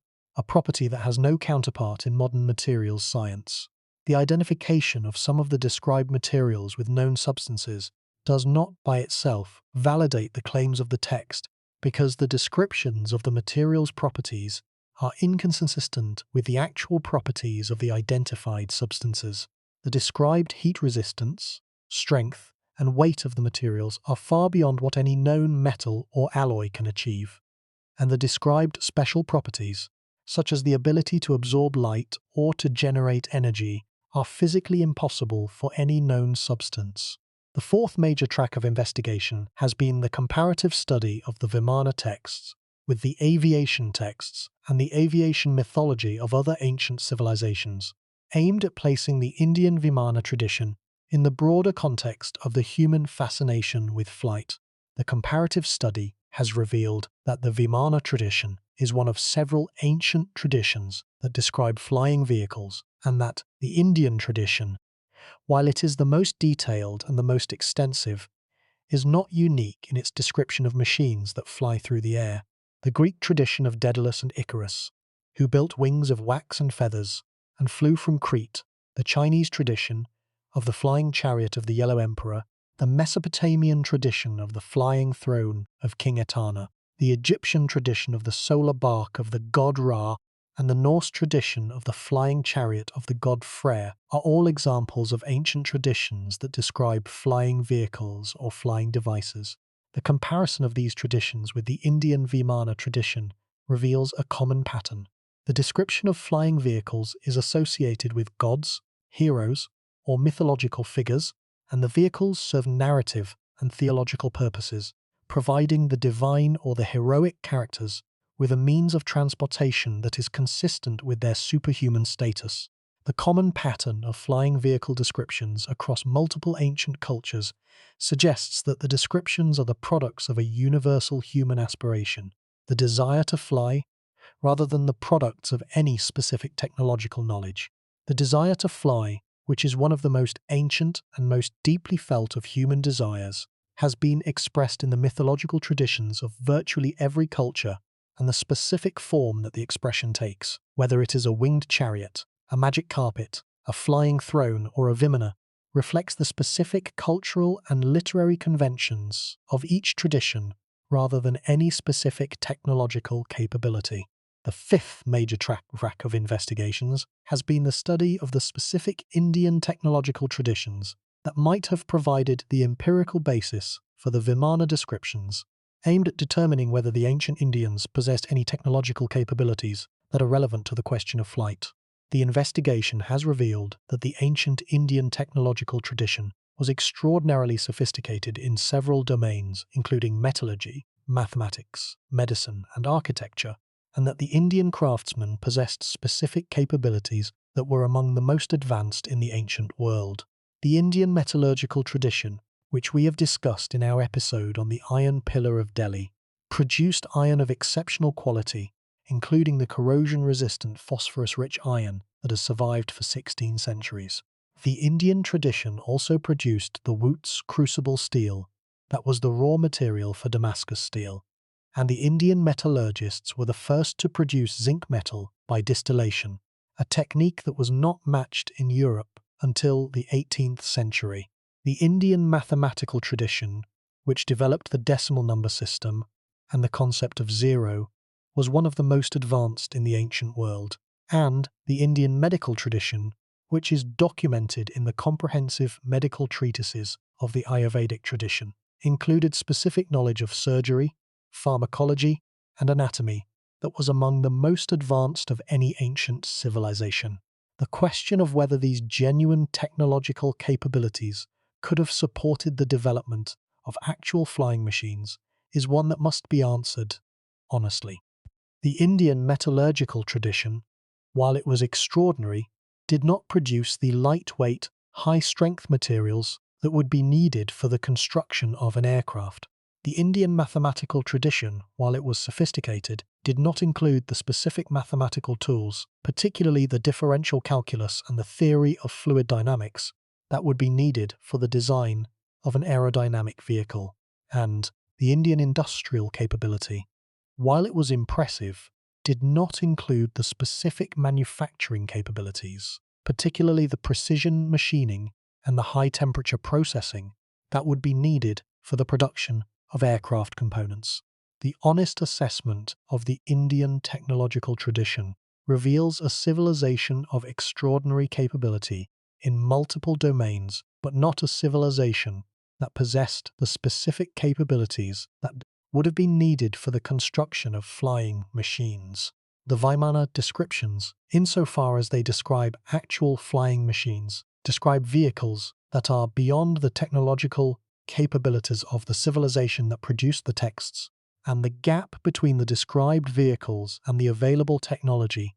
is one that cannot be bridged by any plausible extrapolation of the known capabilities. The sixth major track of investigation has been the study of the Mercury vortex propulsion system, which is the specific propulsion concept that has received the most attention from both the proponents and the critics of the ancient aircraft hypothesis. The Mercury vortex concept, which is described in the Vaimanika Shastra, and which is also referenced in some earlier texts, describes a mechanism in which Mercury is heated and rotated at high speed in a sealed chamber, producing a force that lifts the Vimana into the air. The concept has been interpreted by some proponents of the ancient aircraft hypothesis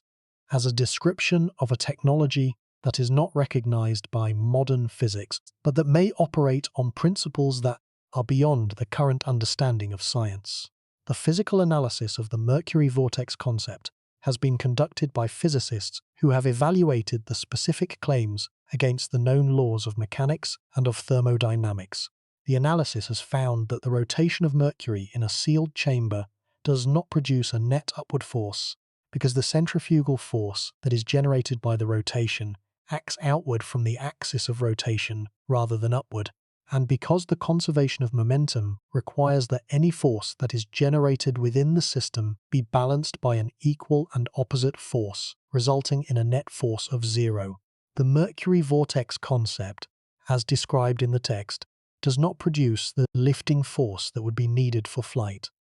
and it is not consistent with the known laws of physics. The comparison between the Mercury vortex concept and the Eolipal of Heron of Alexandria, which we discussed in a previous episode, is instructive because both are examples of rotational propulsion concepts that were described in ancient texts. The Eolipile, which uses the reaction force of escaping steam to produce rotation, operates on a well-understood physical principle and has been confirmed by modern experiments to produce a small but measurable force. The Mercury vortex, by contrast, does not operate on any well-understood physical principle,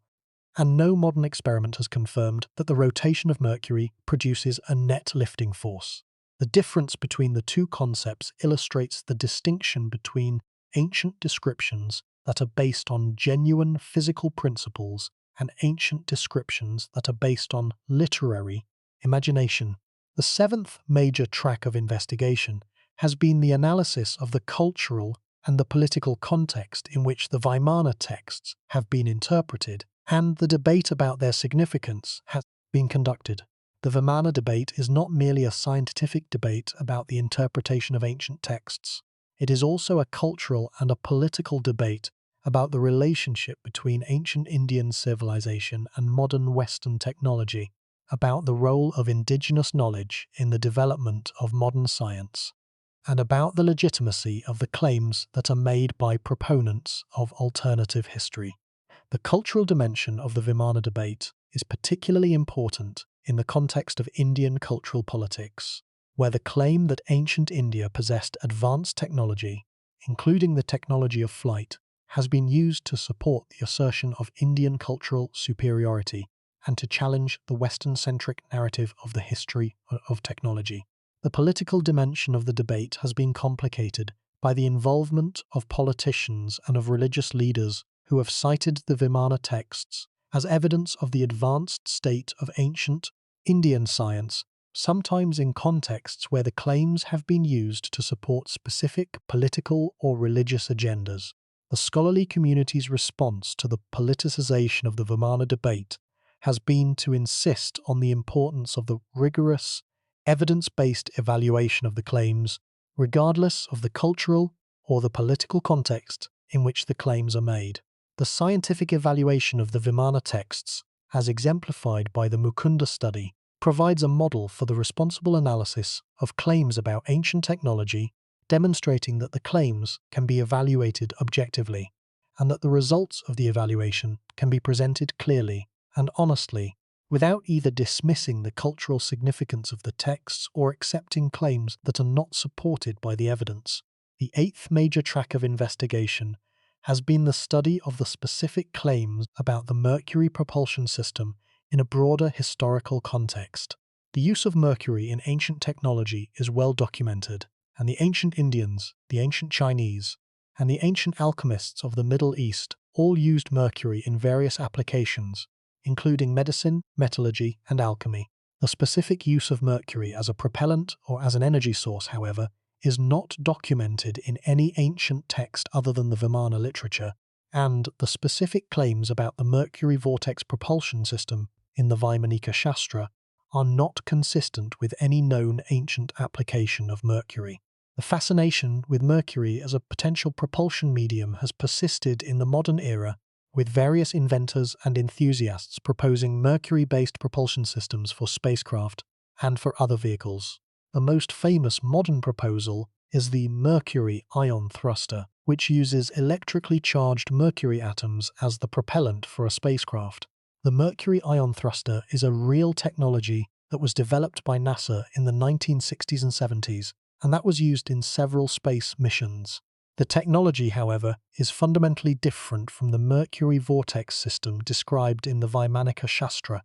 because it uses the principle of ion propulsion, in which electrically charged particles are accelerated to high speeds and expelled from the vehicle, rather than the principle of a rotating Mercury vortex that generates a lifting force. The distinction between the real technology of the Mercury ion thruster and the fictional technology of the Mercury vortex is important because the existence of the real technology has been cited by proponents of the ancient aircraft hypothesis as evidence that the Mercury propulsion concept described in the Vaimanika Shastra is not as implausible as the critics claim. The argument is that if modern technology can use Mercury as a propellant, then the ancient description of a Mercury-based propulsion system may be based on a genuine understanding of the propulsive properties of Mercury, even if the specific mechanisms described in the text is different from the modern mechanism. The counter-argument is that the similarity between the ancient description and the modern technology is superficial, that the two systems operate on entirely different physical principles, and that the existence of the modern technology does not validate the specific claims of the ancient text. The ninth major track of investigation has been the analysis of the specific illustrations that accompany the Vaimanika Shastra in some editions of the text. The illustrations, which were produced by the draftsman T.K. Elappa under the direction of Subbaraya Shastri, depict the specific Vimana designs that are described in the text, including the Shakuna Vimana, the Rukma Vimana, and several other types. The illustrations provide a visual representation of the described designs that can be analysed by aeronautical engineers for their aerodynamic viability. The analysis of the illustrations by the Mukunda team and by other researchers has confirmed the conclusions of the textual analysis. The illustrated designs are not aerodynamically viable. The Shakuna Vimana, as illustrated, is a bulky, boxy structure with small wings that are completely inadequate for the generation of lift. The Rukma Vimana, as illustrated, is a circular structure with no visible lifting surfaces and no visible propulsion system. The illustrations, like the text, describe vehicles that cannot fly, and they provide additional evidence that the Vaimanika Shastra does not contain genuine aeronautical knowledge. The question of whether the illustrations accurately represent the designs described in the text, or whether they are the draftsman's interpretation of descriptions that could be interpreted differently, is one that has been raised by proponents of the ancient aircraft hypothesis. The proponents argue that the draftsman, who was working from the text rather than from any physical model, may have misinterpreted the descriptions and produced illustrations that do not accurately represent the intended designs. The counter-argument is that the text itself provides specific dimensions and specific proportions that constrain the possible interpretations, and that the illustrations are a reasonable representation of the designs that the text describes. The comparison of the Vaimanika Shastra illustrations with the actual aircraft of the early 20th century, the period in which the text was produced, reveals significant differences that are inconsistent with the claim that the text is based on genuine aeronautical knowledge. The aircraft of the early 20th century, including the biplanes and the monoplanes that were being developed in the decade following the Wright brothers' flight, were designed according to the known principles of aerodynamics and were capable of actual flight. The Vaimanika Shastra designs, which were produced during the same period, do not conform to the known principles of aerodynamics and are not capable of actual flight. The disparity between the actual aircraft of the early 20th century and the designs of the Vaimanika Shastra suggests that the author of the text was not familiar with the actual principles of aerodynamic flight and that the designs are products of imagination rather than of knowledge. The 10th major track of investigation has been the study of the specific audience for which the Vimana texts were composed and the specific social functions that the texts served within the Indian literary community. The study of the audience and the social function of the texts provides context for understanding why the texts were composed, what purposes they served, and how they were received by their original readers. The epic texts, the Ramayana and the Mahabharata, were composed for a general audience that included both the educated elite and the common people, and the Vimana descriptions in the epics served the narrative function of providing the gods and the heroes with a means of transportation that was consistent with their divine or superhuman status. The epic audiences would have understood the Vimana descriptions as literary devices that served the purposes of the story, not as technical descriptions of actual machines, and the descriptions would have been evaluated by the audience on the basis of their vividness, their drama, and their contribution to the narrative, rather than on the basis of their technical accuracy. The Vaimanika Shastra, by contrast, was composed for a specialized audience that was interested in the demonstration of ancient Indian scientific knowledge, and that was receptive to the claim that the ancient Indians possessed a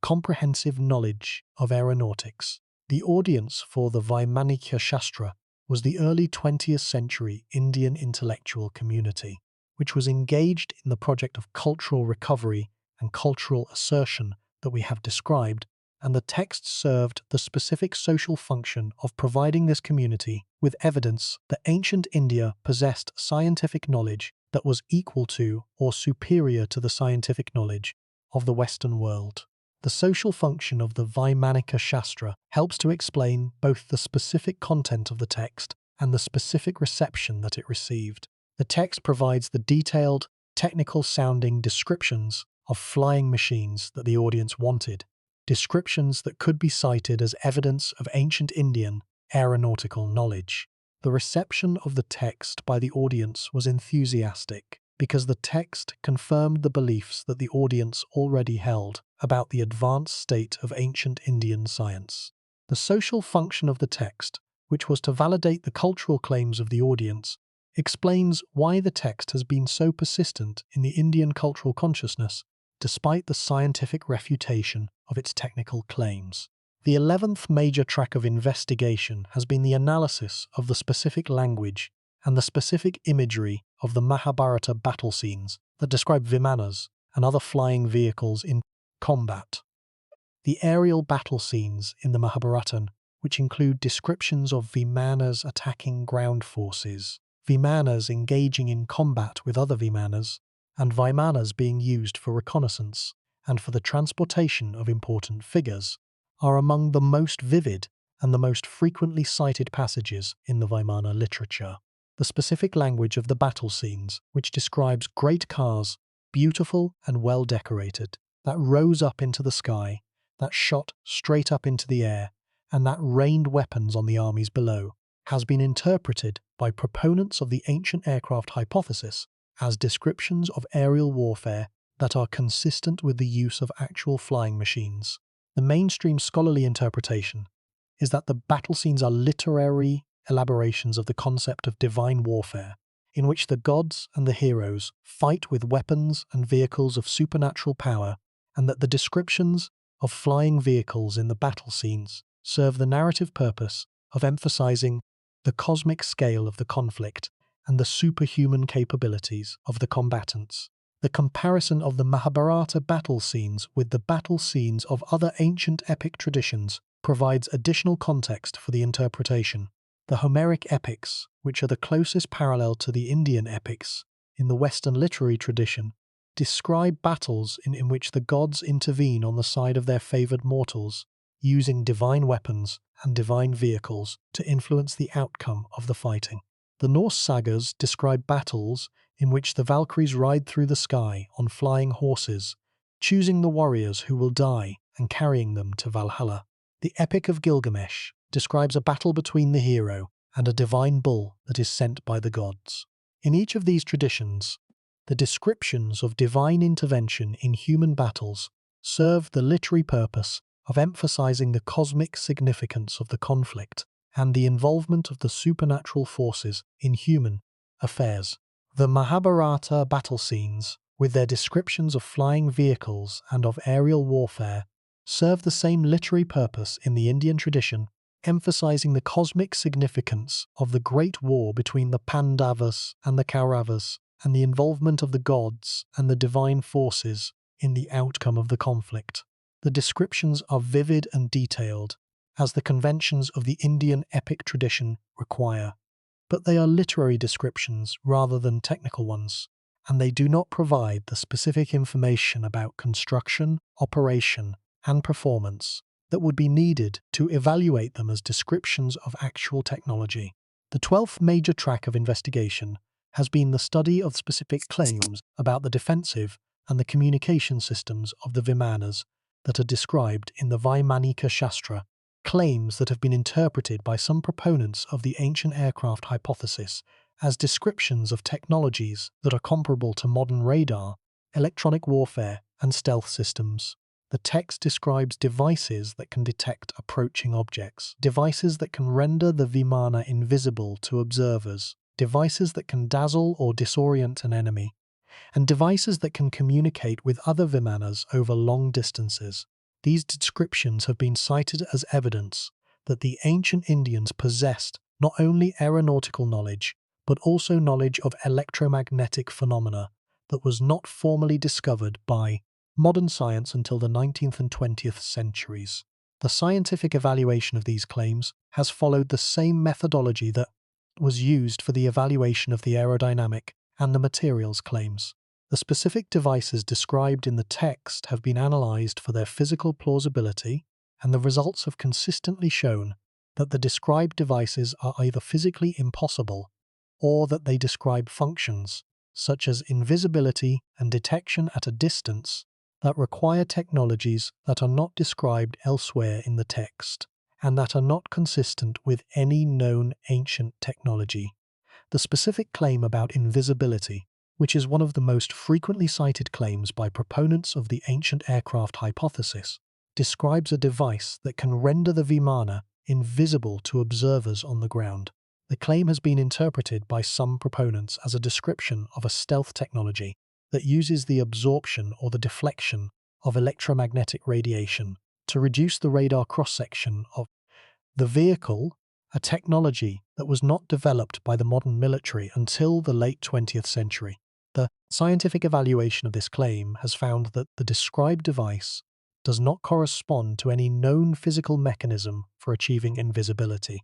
and that the specific materials and the specific configurations that the text describes are not capable of absorbing or deflecting electromagnetic radiation in the manner that the claim requires. The comparison between the Vaimanika Shastra, descriptions of defensive and communication systems, and the actual defensive and communication systems of modern aircraft reveals the same pattern that is found in the comparison of the aerodynamic and the materials claims. The descriptions bear a superficial resemblance to modern technology, but the specific details of the descriptions are inconsistent with the actual physics of the technology, and are more consistent with literary invention than with genuine technical knowledge. The 13th track of investigation has been the comparative analysis of the Vimanas Shastra with other pseudo-technical texts from the early 20th century, aimed at placing the text within the broader context of the pseudo-scientific literature of the period. The early 20th century was a period of intense public fascination with aviation and with the broader possibilities of modern technology, and this fascination produced a body of pseudo-technical literature that described fantastic vehicles and fantastic technologies in language that mimicked the conventions of the technical manual. The pulp science fiction magazines of the period, the utopian novels of the period,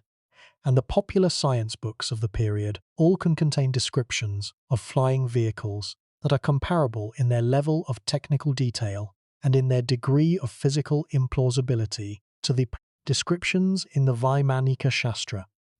The comparison between the Vimanas Shastra and the pseudo-technical literature of the early 20th century reveals significant similarities in the style, the vocabulary, and the specific technical concepts that are used. Both the Vimanas Shastra and the early 20th century pseudo-technical literature describe vehicles that use mercury-based propulsion systems, that use solar energy as a power source, that incorporate devices for invisibility and for long-distance communication, and that are constructed from materials with extraordinary properties. The similarities suggest that the Vimanas Shastra and the early 20th century pseudo-technical literature are products of the same cultural moment, the moment when the new technology of aviation captured the public imagination and inspired the production of literary works that described flying vehicles of fantastic capability. The 14th major track of investigation has been the study of the specific claims about the navigational instruments described in the Vimanas Shastra, which include devices for determining the position, the altitude, the speed, and the direction of the Vimana in flight. The text describes an instrument called the Vishwa Kriya Darpana, which is described as a mirror-like device that shows the surrounding environment in all directions, a description that has been interpreted by some proponents as a description of a radar-like system or of a panoramic display system. The text also describes instruments for detecting the presence of other Vimanas, for measuring the wind speed and the wind direction, and for determining the Vimana's position relative to specific landmarks on the ground. The engineering analysis of these navigational instruments has found that the described devices are either physically impossible or that they describe functions that require technologies such as electromagnetic radiation detection and electronic display that are far beyond the capabilities of any ancient civilization. The Vishwa Kriya Darpana, for example, cannot be a radar system because the detection and the display of objects using electromagnetic radiation requires electronic circuits, radio transmitters and receivers, and cathode ray tubes or liquid crystal displays, none of which is described in the text or is consistent with any known ancient technology. The comparison of the Vimanas Shastra navigational instruments with the actual navigational instruments that were used in the early aircraft of the 20th century, the period in which the text was most likely composed, reveals that the descriptions in the text are not based on the actual instruments that were being developed and used at the time. The early aircraft navigational instruments, which included the magnetic compass,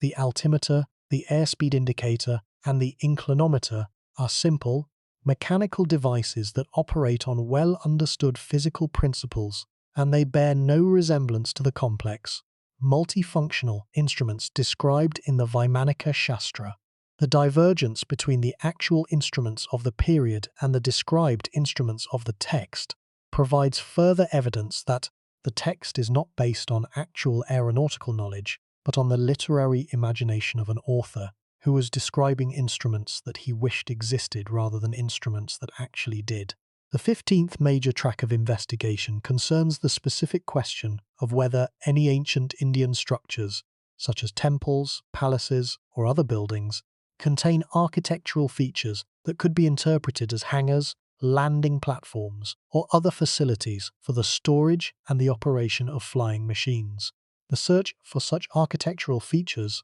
has been conducted by archaeologists and by architectural historians who have examined the major archaeological sites of ancient India for any evidence of structures that could be associated with aviation. The search has not produced any structures that can be plausibly interpreted as aviation facilities. The temples, palaces, and other buildings of ancient India, while they are impressive in their scale and in their engineering, do not contain any features that are inconsistent with their known functions, and that require the assumption of aviation technology for their explanation. The terraces, the courtyards, and the flat rooftops that are features of some ancient Indian buildings have been interpreted by some proponents as landing platforms for Vimanas, but these features are consistent with the known architectural traditions of the period and do not require any aviation-related explanation. The absence of any architectural evidence for the existence of ancient aviation facilities,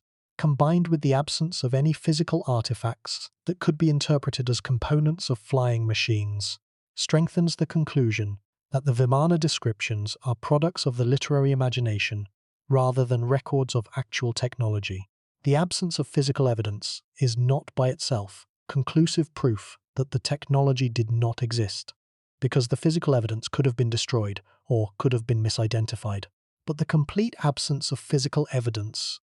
in a civilization that left an abundant and well-documented archaeological record is a strong indicator that the technology described in the texts was never realized in physical form. The 16th major track of investigation has been the analysis of the specific claims about the defensive capabilities of the Vimanas, including the claim that the Vimanas could create sonic booms, could generate extreme heat, and could release poisonous gases. The engineering evaluation has found that these weapon systems are physically implausible. The generation of a sonic boom requires a vehicle to travel faster than the speed of sound, approximately 1,200 kilometers per hour at sea level, and no vehicle constructed from the described materials could achieve such a speed. The generation of extreme heat would require an energy source far beyond any described power system, and the release of poisonous gases, while technically feasible, is not evidence of aeronautical knowledge.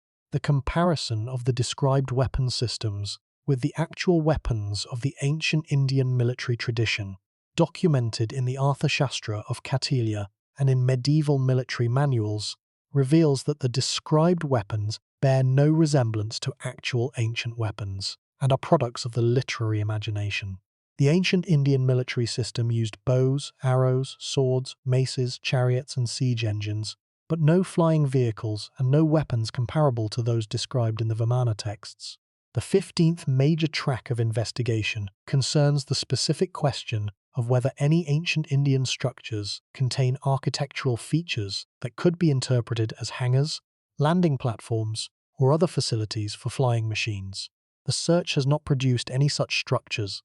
The temples, palaces, and buildings of ancient India do not contain features that require the assumption of aviation technology for their explanation. The terraces and flat rooftops that have been interpreted by some proponents as landing platforms are consistent with the known architectural traditions and do not require any aviation-related explanation. The absence of any architectural evidence, combined with the absence of physical artifacts, strengthens the conclusion that the Vimana descriptions are literary products. The complete absence of physical evidence in a civilization that left an abundant and well-documented archaeological record is a strong indicator that the described technology was never realized. The analysis of the navigational instruments described in the Vayamanika Shastra, including the Vishwa Kriyadapana, which is described as a mirror, showing the surrounding environment in all directions,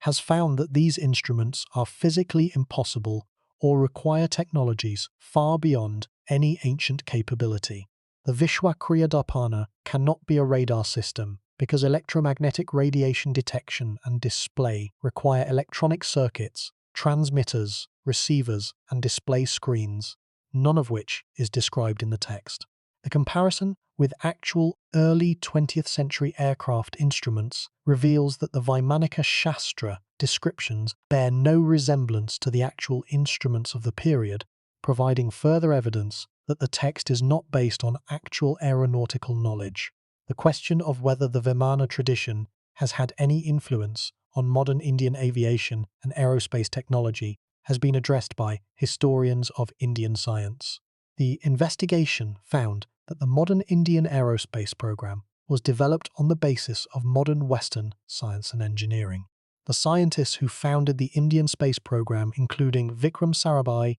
Satish Dhawan, and APJ Abdul Kalam, were trained in modern science and were influenced by the Western scientific tradition rather than by the Vimana texts. The modern Indian space program is a genuine achievement of the modern Indian civilization that stands on its own merits. The comparison of the Vimana debate with other claims about ancient advanced technology, including the claims about ancient nuclear weapons in the Mahabharata, the claims about ancient electrical technology in the Baghdad battery, and the claims about ancient aeronautics in the Saqqara bird, reveals a common pattern of interpretation in which the proponents identify passages in ancient texts or features of ancient artifacts that bear a superficial resemblance to modern technology and interpret these resemblances as evidence that the ancient civilization possessed the modern technology. The common pattern suggests that the interpretation is driven by the desire to find advanced technology in the ancient world, rather than by the evidence of the texts or the artifacts themselves,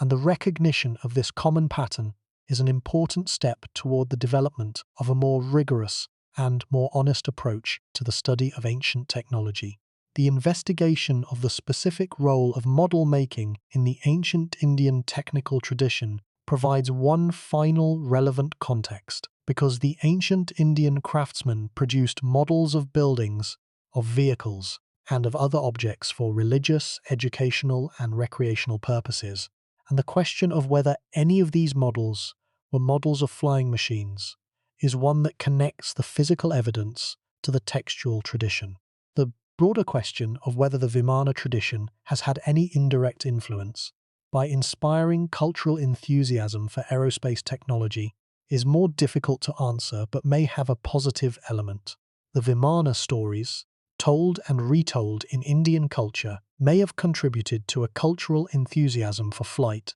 that has supported the development of the Indian space program and aviation industry. The possibility that the ancient dream of flight has inspired some modern achievements of the Indian aerospace community connects the ancient and the modern in a way that is meaningful. Everything we have discussed so far concerns the specific texts that describe Vimanas, the specific scientific analyses that have been conducted on those texts, and the specific conclusions that have been reached by the researchers who have studied them. These matters are important, and they provide the factual foundation on which any honest evaluation of the Vimana claims must be based. But beneath these specifics lies a deeper truth,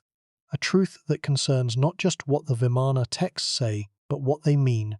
what they tell us about the human relationship with the idea of flight, and what the debate about their interpretation reveals about the way we read the past. The deeper truth is this: the Vimana texts, regardless of whether they describe real flying machines, are among the most extraordinary expressions of the human fascination with flight that any civilization has produced. The ancient Indian imagination, which conceived of vehicles that could rise above the earth, travel through the sky, and carry their passengers to any destination in the world, was expressing an aspiration that is universal to the human species, the aspiration to overcome the limitations of gravity and to move through the air with the freedom and the grace of a bird. The Vimana descriptions, whether they are mythology or technology, are monuments to this aspiration, and they deserve our attention and our respect, regardless of whether they describe machines that actually flew. This is not science fiction.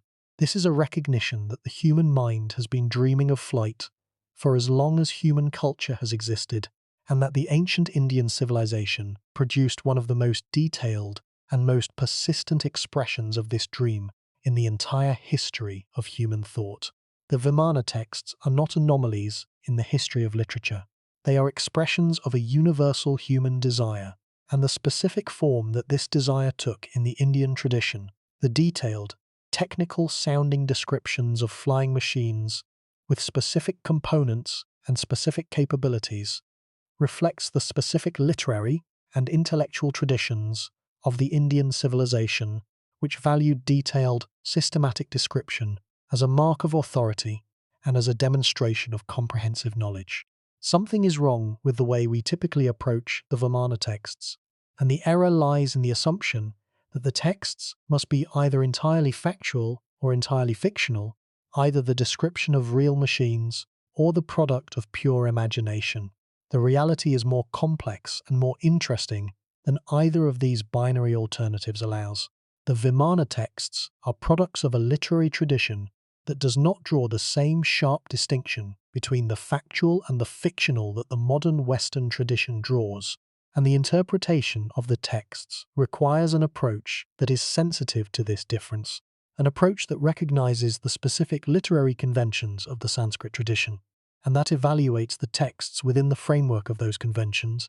rather than within the framework of modern Western expectations. The concept of the itihasa, the Sanskrit term for the epic literature that includes the Ramayana and the Mahabharata, provides a framework for understanding the specific literary status of the Vimana descriptions in the epic texts. The itihasa is traditionally understood as "thus it was," a narrative that describes events that are believed to have actually occurred, but the events are described in a literary form that includes both historical and mythological elements, and the distinction between the historical and the mythological is not always clear. The Vimana descriptions in the epics are part of this itihasa framework, and their interpretation requires the recognition that the descriptions may contain elements of historical memory, of mythological elaboration, and of literary convention, blended together in a manner that reflects the specific literary practices of the Sanskrit epic tradition. The concept of technological memory, the idea that the cultural memory of a civilization may preserve echoes of past technological achievements that have been lost and that are no longer accessible to the current generation, is one that is relevant to the Vimana debate. The proponents of the ancient aircraft hypothesis argue that the Vimana descriptions are the technological memory of a lost civilization that possessed flying machines, and that the memory has been preserved in a distorted and mythologized form in the literary tradition. The critics argue that the concept of technological memory, while it is plausible in principle, does not apply to the Vimana texts, because the specific details of the descriptions are not consistent with any known physical technology, and because the literary tradition provides a more parsimonious explanation for the descriptions. The question of whether the Vimana texts contain any element of technological memory is one that cannot be answered with certainty, because the process of cultural transmission and mythologization can transform the original observation beyond recognition, making it impossible to determine whether a specific mythological description is based on a real observation or on a literary invention. The question is further complicated by the fact that the Indian literary tradition includes many examples of detailed, technical-sounding descriptions that are clearly fictional, such as the descriptions of magical weapons in the Mahabharata that can destroy entire armies with a single blow, or the descriptions of undersea palaces in the Ramayana that are built of crystal and gold. The existence of these clearly fictional descriptions, which are composed in the same literary style as the Vimana descriptions, makes it difficult to argue that the Vimana descriptions must be based on real technology simply because they are detailed and specific. The relationship between the Vimana texts and the broader Indian intellectual tradition provides additional context for the interpretation of the descriptions. The Indian intellectual tradition, which produced extraordinary achievements in mathematics, in astronomy, in medicine, in metallurgy, and in philosophy, was one of the most creative and most productive intellectual traditions in the ancient world, and the creativity of the tradition extended to the literary domain as well as to the scientific and the technical domains. The Vimana descriptions, whether they are based on real technology or on literary imagination,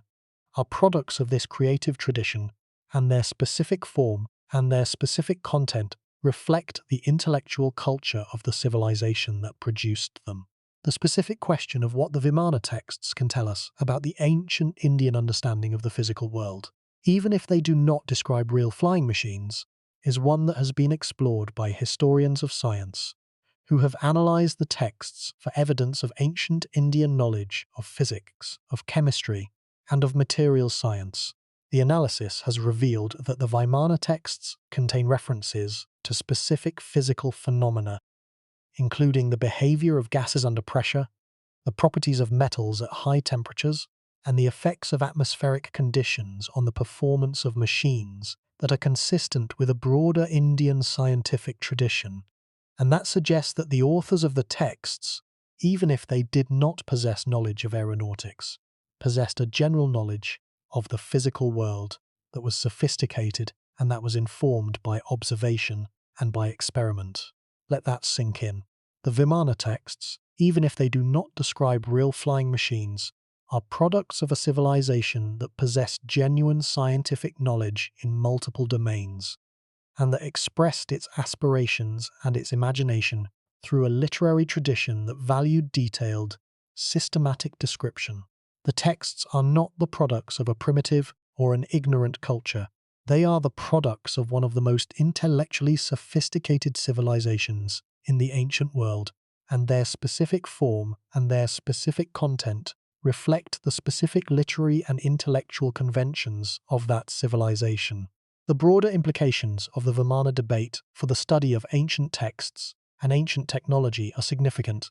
regardless of the specific outcome of the debate about the Vimanas themselves. The debate has demonstrated the importance of the rigorous, evidence-based evaluation of claims about ancient technology, the importance of the interdisciplinary collaboration between scholars from different fields, and the importance of the recognition of the specific literary conventions of the ancient traditions in the interpretation of ancient texts. The debate has also demonstrated the danger of projecting modern concepts and modern expectations onto ancient texts, a danger that is illustrated by the interpretation of the Vaimanika Shastra as an ancient aeronautics manual, when it is in fact a modern composition that reflects the early 20th century fascination with aviation. Let that sink in once more.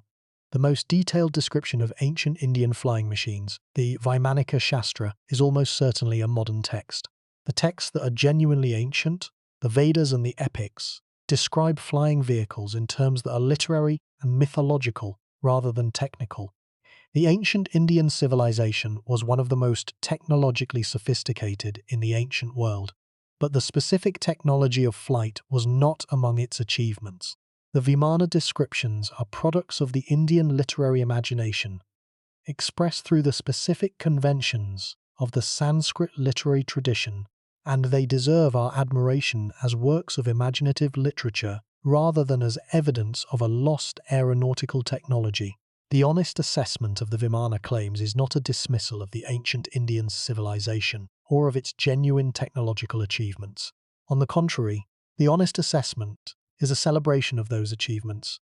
because it recognizes the actual accomplishments of the ancient Indian civilization, the decimal number system, the concept of zero, the production of Wootz steel, the construction of the iron pillar of Delhi, the development of the Ayurvedic medical tradition, and separates them from the claims that are not supported by the evidence. The genuine achievements of the ancient Indian civilization are impressive enough on their own terms, without the need for the addition of unsubstantiated claims about ancient flying machines. The question of whether the Vimana descriptions might be based on the observation of real aerial phenomena, even if those phenomena are not flying machines, is one that deserves careful consideration. The ancient Indians, who were keen observers of the natural world and who developed a sophisticated tradition of astronomical observation, would have observed a variety of aerial phenomena that could have been interpreted as flying vehicles, including meteors, comets, unusual cloud formations, the aurora borealis,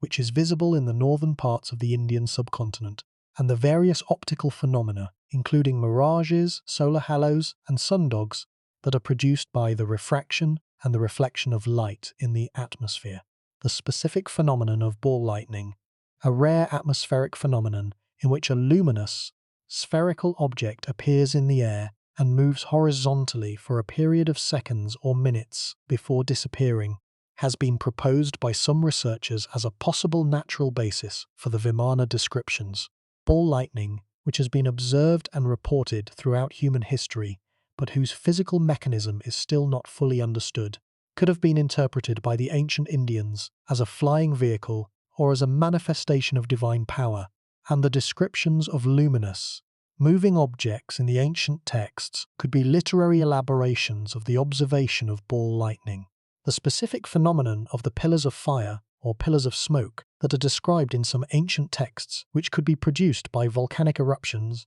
by forest fires, or by other natural events, is another possible natural basis for some of the Vimana descriptions, particularly the descriptions of vehicles that produce fire and smoke during their flight. The observation of a volcanic eruption or of a large forest fire from a distance could produce the impression of a luminous object rising from the earth and travelling through the sky, accompanied by fire and smoke, an impression that could have been interpreted as a flying vehicle or as a divine conveyance. The natural phenomenon hypothesis does not explain all of the Vimana descriptions, particularly the descriptions that include specific technical details about the construction and the operation of the vehicles, but it provides a plausible basis for the general concept of flying vehicles that is found in the earlier, more mythological texts. The literary elaboration of the observation of natural phenomena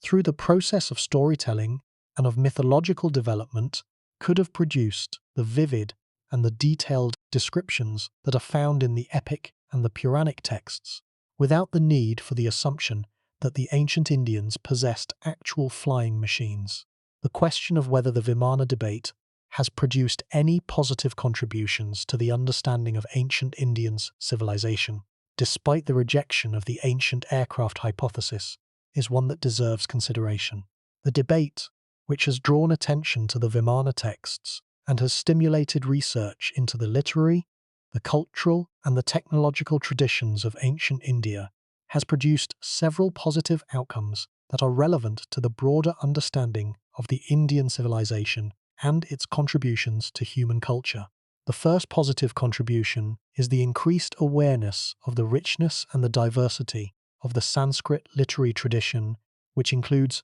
not only the well-known religious and philosophical texts, but also a vast body of technical literature that covers a wide range of subjects, from architecture and medicine to mathematics and astronomy. The Vimana debate, by drawing attention to the technical texts of the Sanskrit tradition, has stimulated interest in the study of these texts and has contributed to the recognition that the ancient Indian civilization possessed a comprehensive tradition of technical knowledge that is among the most extensive in the ancient world.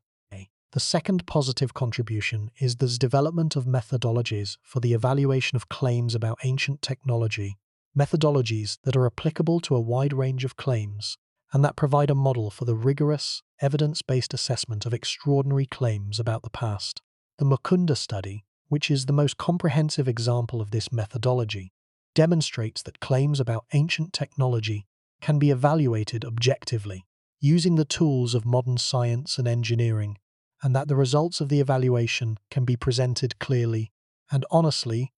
without either dismissing the cultural significance of the texts or accepting claims that are not supported by the evidence. The third positive contribution is the stimulation of interdisciplinary research that brings together scholars from different fields, including Sanskrit studies, the history of science, aeronautical engineering, and materials science, in a collaborative investigation that produces insights that none of the individual disciplines could achieve alone. The Vimana debate has demonstrated the value of interdisciplinary collaboration in the study of ancient technology, and has provided a model for the kind of collaborative research that is needed to address the complex questions that ancient artifacts and ancient texts raise. The fourth positive contribution is the increased appreciation of the genuine technological achievements of the ancient Indian civilization, achievements that are often overshadowed by the sensational claims about Vimanas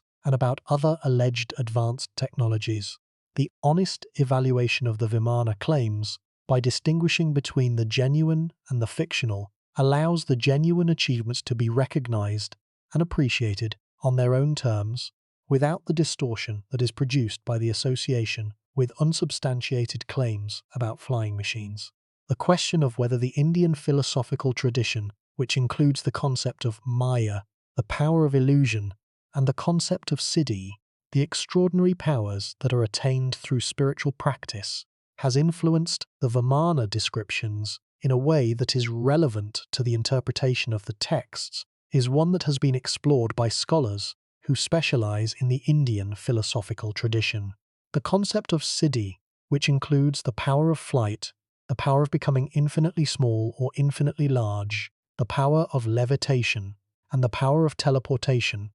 is deeply embedded in the Indian religious and philosophical tradition, and the descriptions of Vimanas in the Indian texts may be influenced by the concept of Siddhi as much as by any observation of physical phenomena. The specific Siddhi of flight, which is called Lagima or Vayu Gaman Siddhi in the Sanskrit tradition, is described in the Yoga Sutras of Patanjali and in other philosophical texts as a power that is attained through the practice of specific spiritual disciplines, including meditation, breath control, and the recitation of mantras. The concept of flight as a spiritual power, which is fundamentally different from the concept of flight as a technological capability, may have influenced the Vimana descriptions by providing a framework in which the concept of human flight was not merely an aspiration but a realized spiritual capability, a capability that could be described in detailed terms because it was understood within the Indian philosophical tradition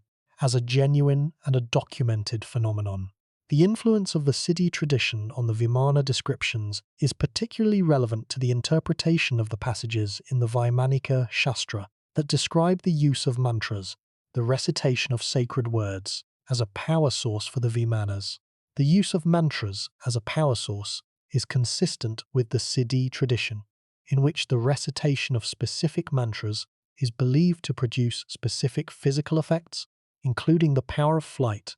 and the inclusion of mantras in the Vaimanika Shastra may reflect the influence of the Siddhi tradition on the text rather than any technological knowledge. The broader question of the relationship between the spiritual and the technological in the Indian intellectual tradition is one that is relevant to the interpretation of the Vimana texts, and that distinguishes the Indian tradition from the Western tradition, in which the modern study of ancient technology is typically conducted. The Indian tradition does not draw the same sharp distinction between the spiritual and the material that the Western tradition draws, and the interpretation of the Vimana texts requires the recognition that the texts may combine spiritual and material concepts in a manner that is unfamiliar to the Western reader, and that can be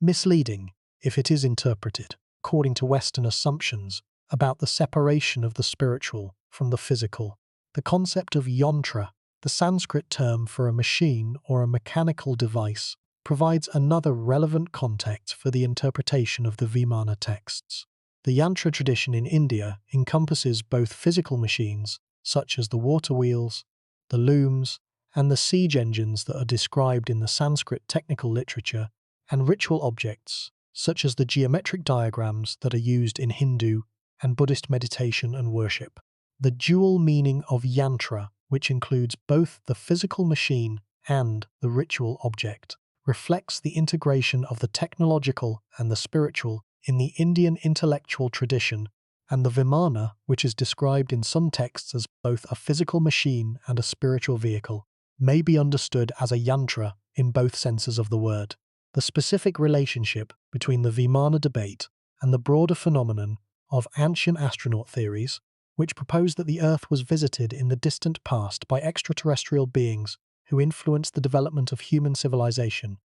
is one that deserves explicit attention because the Vimana texts have been among the most frequently cited texts in the ancient astronaut literature. The ancient astronaut theorists, whose views were popularized by the Swiss author Erich von Däniken in his 1968 book Chariots of the Gods, have interpreted the Vimana descriptions as accounts of encounters with extraterrestrial spacecraft, arguing that the detailed descriptions of flying vehicles in the Indian texts are based on the observation of advanced technology that was brought to Earth by visitors from other worlds. The scholarly response to the ancient astronaut interpretation of the Vimana texts has been uniformly negative because the interpretation requires the assumption of extraterrestrial visitation, an assumption that is not supported by any credible evidence, and that is not necessary for the explanation of the Vimana descriptions. The Vimana descriptions can be fully explained by the literary and the cultural traditions of the Indian civilization, without the need for the assumption of external influence, and the introduction of the extraterrestrial hypothesis adds complexity to the interpretation without adding explanatory power. The principle of parsimony, which favours the simplest explanation that is consistent with the evidence, decisively favours the literary interpretation over the extraterrestrial interpretation. The association of the Vimana texts with the ancient astronaut hypothesis has been damaging to the serious study of the texts because it has stigmatized the Vimana debate as a fringe activity and has discouraged mainstream scholars from engaging with the genuine questions that the texts raise. The separation of the Vimana debate from the ancient astronaut hypothesis and the recognition that the texts can be studied and appreciated on their own terms without reference to extraterrestrial theories is essential for the advancement of the scholarly understanding of the texts and of the civilization that produced them. The specific question of what the Vimana texts reveal about the ancient Indian understanding of the cosmos and of the relationship between the earthly and the celestial realms is one that has been explored by scholars of Indian philosophy and cosmology. The Indian cosmological tradition, which includes the concept of multiple worlds, of multiple planes of existence, and of the ability of beings to travel between these planes, provides a framework within which the Vimana descriptions can be understood as descriptions of the vehicles that carry beings between the different levels of the cosmic hierarchy. The Vimanas, in this cosmological context, are not physical machines that fly through the atmosphere but spiritual vehicles that carry their passengers between the different planes of existence, a concept that is consistent with the Indian philosophical tradition and that does not require the assumption of physical technology. The cosmological interpretation of the Vimanas, which understands them as spiritual vehicles rather than as physical machines, is consistent with the broader Indian philosophical tradition and with the specific context of the texts in which the Vimana descriptions appear. The Ramayana and the Mahabharata, which are the primary sources for the most detailed Vimana descriptions, are texts that describe the cosmic struggle between good and evil, between Dharma and Adharma, and the vehicles that the gods and the heroes use to travel through the cosmos are vehicles that operate within the cosmological framework of the texts, not within the physical framework of the modern world. The distinction between the cosmological and the physical interpretation of the Vimanas is one that has been blurred in the Vimana debate, partly because the modern Western reader, who does not share the Indian cosmological framework, tends to interpret the descriptions in physical rather than in cosmological terms, and partly because the proponents of the ancient aircraft hypothesis have deliberately conflated the two interpretations in order to present the Vimana descriptions as evidence of physical technology. The clarification of this distinction and the recognition that the Indian cosmological tradition provides a culturally appropriate framework for the interpretation of the Vimana descriptions is one of the most important contributions of the scholarly community to the Vimana debate. The specific relationship between the Vimana debate and the ancient astronaut theories, which propose that Earth was visited by extraterrestrial beings, deserves explicit attention. The Vimana texts have been among the most frequently cited texts in the ancient astronaut literature. The ancient astronaut theorists, popularized by Erich von Däniken in his 1968 book, have interpreted the Vimana descriptions as accounts of encounters with extraterrestrial spacecraft. The scholarly response to the ancient astronaut interpretation has been uniformly negative, because the interpretation requires the assumption of extraterrestrial visitation, an assumption that is not supported by any credible evidence and that is not necessary for the explanation of the Vimana descriptions. The Vimana descriptions can be fully explained by the literary and cultural traditions of the Indian civilization, and the principle of parsimony decisively favors the literary interpretation. The association with ancient astronaut claims has stigmatized the serious study of the texts and has discouraged mainstream scholars from engaging with the genuine questions the texts raise. The cosmological interpretation of the Vimanas, which understands them as spiritual vehicles that carry passengers between different planes of existence rather than as physical machines that fly through the atmosphere, is consistent with the Indian philosophical tradition. The Ramayana and the Mahabharata describe the cosmic struggle between good and evil, and the vehicles that the gods use to travel through the cosmos operate within the cosmological framework of the texts, not within the physical framework of the modern world. The distinction between the cosmological and the physical interpretation has been blurred in the debate, partly because the modern Western reader does not share the Indian cosmological framework. The specific question of what the Vimana texts reveal about the ancient Indian understanding of the cosmos provides an alternative framework for interpretation. The Indian cosmological tradition includes the concept of multiple worlds, multiple planes of existence, and the ability of beings to travel between these planes. The Vimanas, in this context, are vehicles of cosmic travel rather than of atmospheric flight, and their descriptions make more sense within the Indian cosmological framework than within the framework of modern aeronautics. The concept of siddhi, the extraordinary spiritual powers described in the Yoga Sutras of Patanjali, including the power of flight called lagima, provides another relevant context. The concept of flight as a spiritual power, fundamentally different from the concept of flight as a technological capability,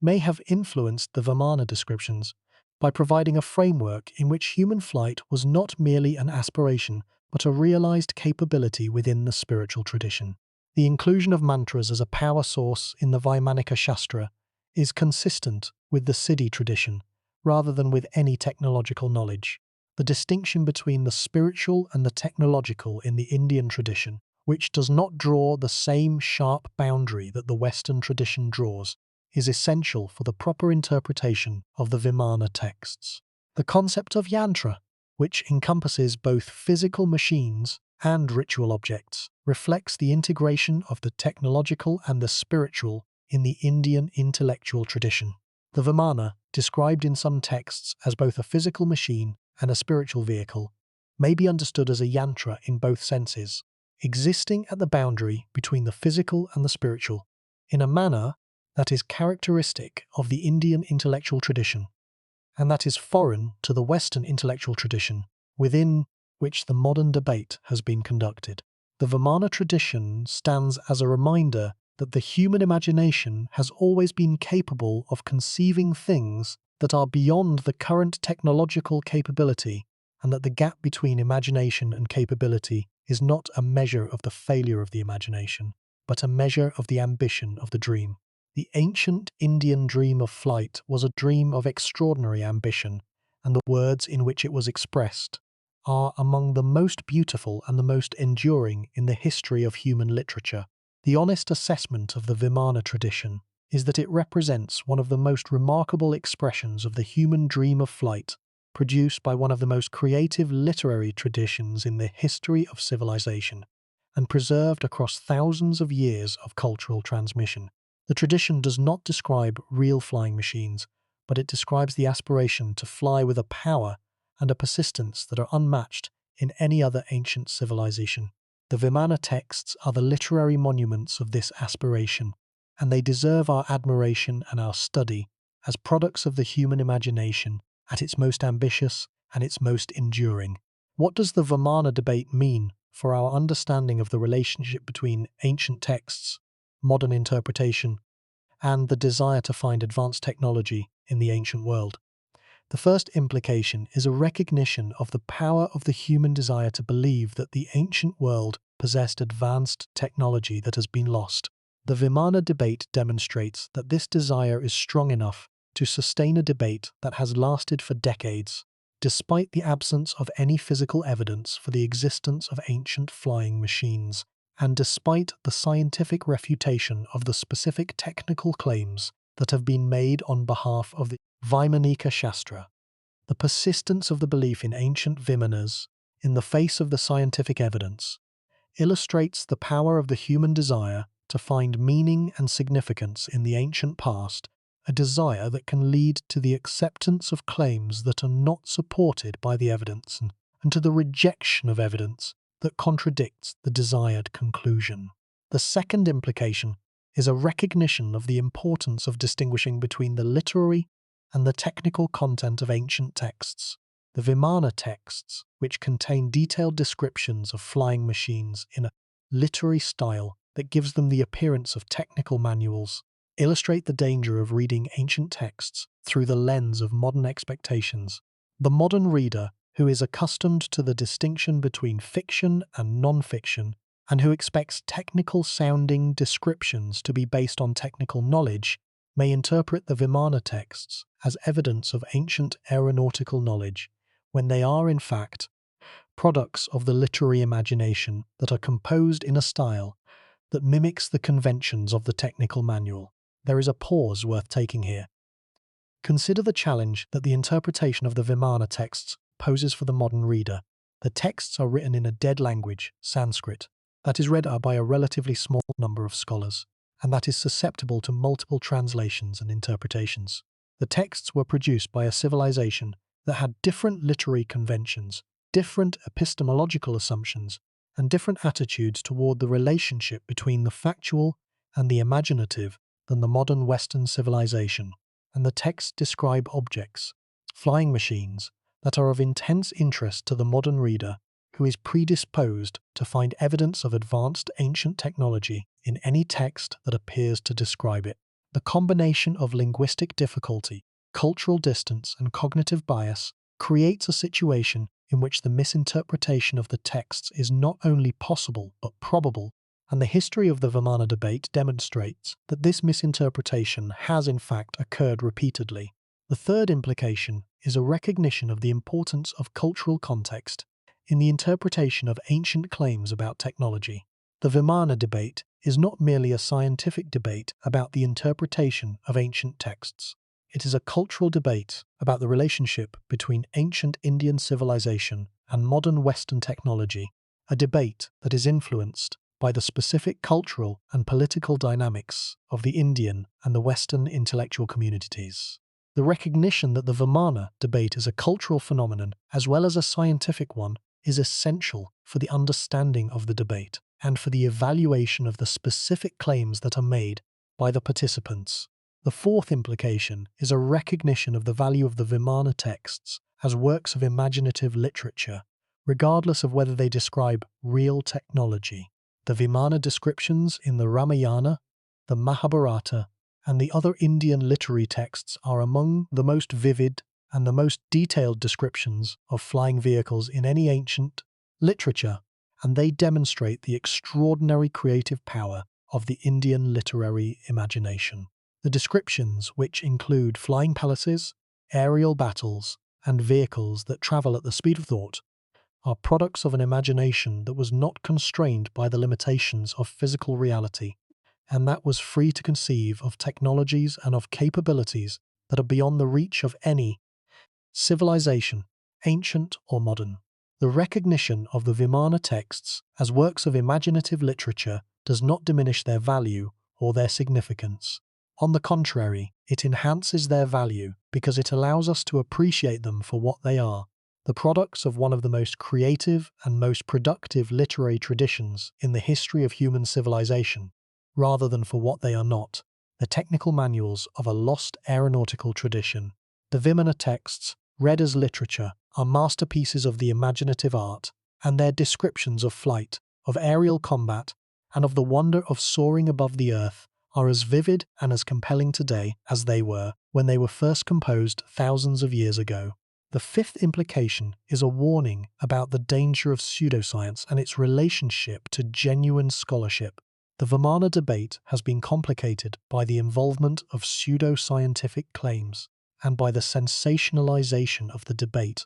by the popular media and by the alternative history community. The association of the Vimana texts with claims about ancient astronauts, about lost continents, and about advanced prehistorical civilizations has stigmatized the study of the texts and has made it more difficult for serious scholars to engage with the genuine questions that the texts raise. The separation of the legitimate scholarly questions from the pseudo-scientific claims is essential for the advancement of the debate and for the recognition of the genuine value of the Vimana texts, products of the Indian literary and intellectual tradition. The relationship between the Vimana debate and the other examples of ancient technology that we have explored in this series provides a final perspective on the question. The series has demonstrated that the ancient world possessed genuine technological capabilities that were, in specific and measurable respects, equal to or superior to those of the modern world. The Antikythera mechanism, the Lycurgus cup, the iron pillar of Delhi, Roman concrete, and the tunnel of Eupalinos are all examples of confirmed ancient technologies that challenge the modern assumption of technological superiority. The Vimana descriptions, by contrast, are unconfirmed claims about ancient technology that are not supported by physical evidence and that are not consistent with the known technological capabilities of the civilizations that produced them. The distinction between confirmed and unconfirmed claims is essential for the integrity of the study of ancient technology because the acceptance of unconfirmed claims undermines the credibility of the confirmed ones. The sixth implication of the Vimana debate concerns the relationship between national pride and scientific truth in the evaluation of claims about ancient technology. The Vimana debate has been complicated by the use of the Vimana claims to support nationalist narratives about the superiority of ancient Indian civilization, narratives that are politically powerful in modern India and that have been promoted by both religious and political leaders. The use of the Vimana claims for nationalist purposes has created a situation in which the evaluation of the claims is influenced by political considerations as well as by scientific ones, and in which the rejection of the claims can be perceived as an attack on Indian culture rather than as a scientific assessment of the evidence. The responsible approach to this situation is to insist on the separation of the scientific evaluation of the claims from the political and the cultural context in which the claims are made, and to recognize that the rejection of the Vimana claims as evidence of ancient flying machines does not diminish the genuine achievements of the ancient Indian civilization, or the legitimate pride that modern Indians take in those achievements. The ancient Indian civilization produced genuine achievements in mathematics, in metallurgy, in medicine, in philosophy, and in many other domains that are among the most impressive in the history of human civilization. And the recognition of these genuine achievements is enhanced, not diminished, by the honest evaluation of the claims that are not supported by the evidence. The broader question of how national pride and scientific truth can coexist in the study of ancient civilizations is one that is relevant not only to the Indian context, but to every country and every culture that has a stake in the interpretation of its ancient heritage. The ancient Greeks, the ancient Egyptians, the ancient Chinese, and the ancient Romans all produced genuine technological achievements that are sources of legitimate pride for the modern descendants of those civilizations, and the study of those achievements is enhanced by the honest evaluation of the claims that are made about them. The Vimana debate, for all its complexity and its contentiousness, provides a model for how this evaluation can be conducted, demonstrating that the rigorous, evidence-based analysis of claims about ancient technology is possible, and that the results of the analysis can be presented honestly and respectfully without dismissing the cultural significance of the texts or the legitimate achievements of the civilization that produced them. The seventh implication of the Vimana debate concerns the broader question of how ancient texts should be read and interpreted in the modern world. The Vimana texts, which were composed in a literary tradition that is fundamentally different from the modern Western literary tradition, require an approach to interpretation that is sensitive to the specific conventions, the specific assumptions, and the specific literary practices of the Sanskrit tradition. The application of modern Western literary conventions to the interpretation of Sanskrit texts, including the assumption that detailed, technical-sounding descriptions must be based on actual technology, is a form of cultural anachronism that produces misleading results and that distorts the understanding of the texts and of the civilization that produced them. The development of culturally appropriate methods of interpretation which recognize the specific literary conventions of the Sanskrit tradition and which evaluate the texts within the framework of those conventions is an important contribution of the Vimana debate to the broader study of ancient literature. The culturally appropriate approach recognizes that the Sanskrit literary tradition uses detailed, technical-sounding descriptions as a literary device, as a means of creating the appearance of specificity and of authority, and that the use of this device does not necessarily imply the possession of actual technical knowledge. The recognition of this literary convention allows the interpreter to appreciate the skill and the creativity of the Sanskrit authors, without being misled by the technical appearance of their descriptions. The broader lesson of the Vimana debate for the interpretation of all ancient texts is that the interpretation of an ancient text must be grounded in the understanding of the specific literary tradition from which the text emerged, and that the application of modern literary conventions to the interpretation of ancient texts, without the recognition of the specific ancient conventions, produces results that are misleading and that do not reflect the actual meaning and the actual significance of the texts. The eighth implication of the Vimana debate concerns the specific challenge that the debate poses for the practice of responsible science communication. The Vimana claims have been widely disseminated through popular books, through documentary films, through television programs, and through the internet, and the dissemination has often presented the claims as established facts rather than as unproven hypotheses. The sensationalized presentation of the Vimana claims has contributed to a public perception that the ancient Indians possessed advanced technology that the scientific establishment is concealing or suppressing, a perception that is damaging to the public understanding of science and that undermines the credibility of the scientific community. The responsible communication of the Vimana debate requires the clear presentation of the evidence for and against the ancient aircraft hypothesis, the honest acknowledgement of the uncertainty that characterizes the interpretation of the texts,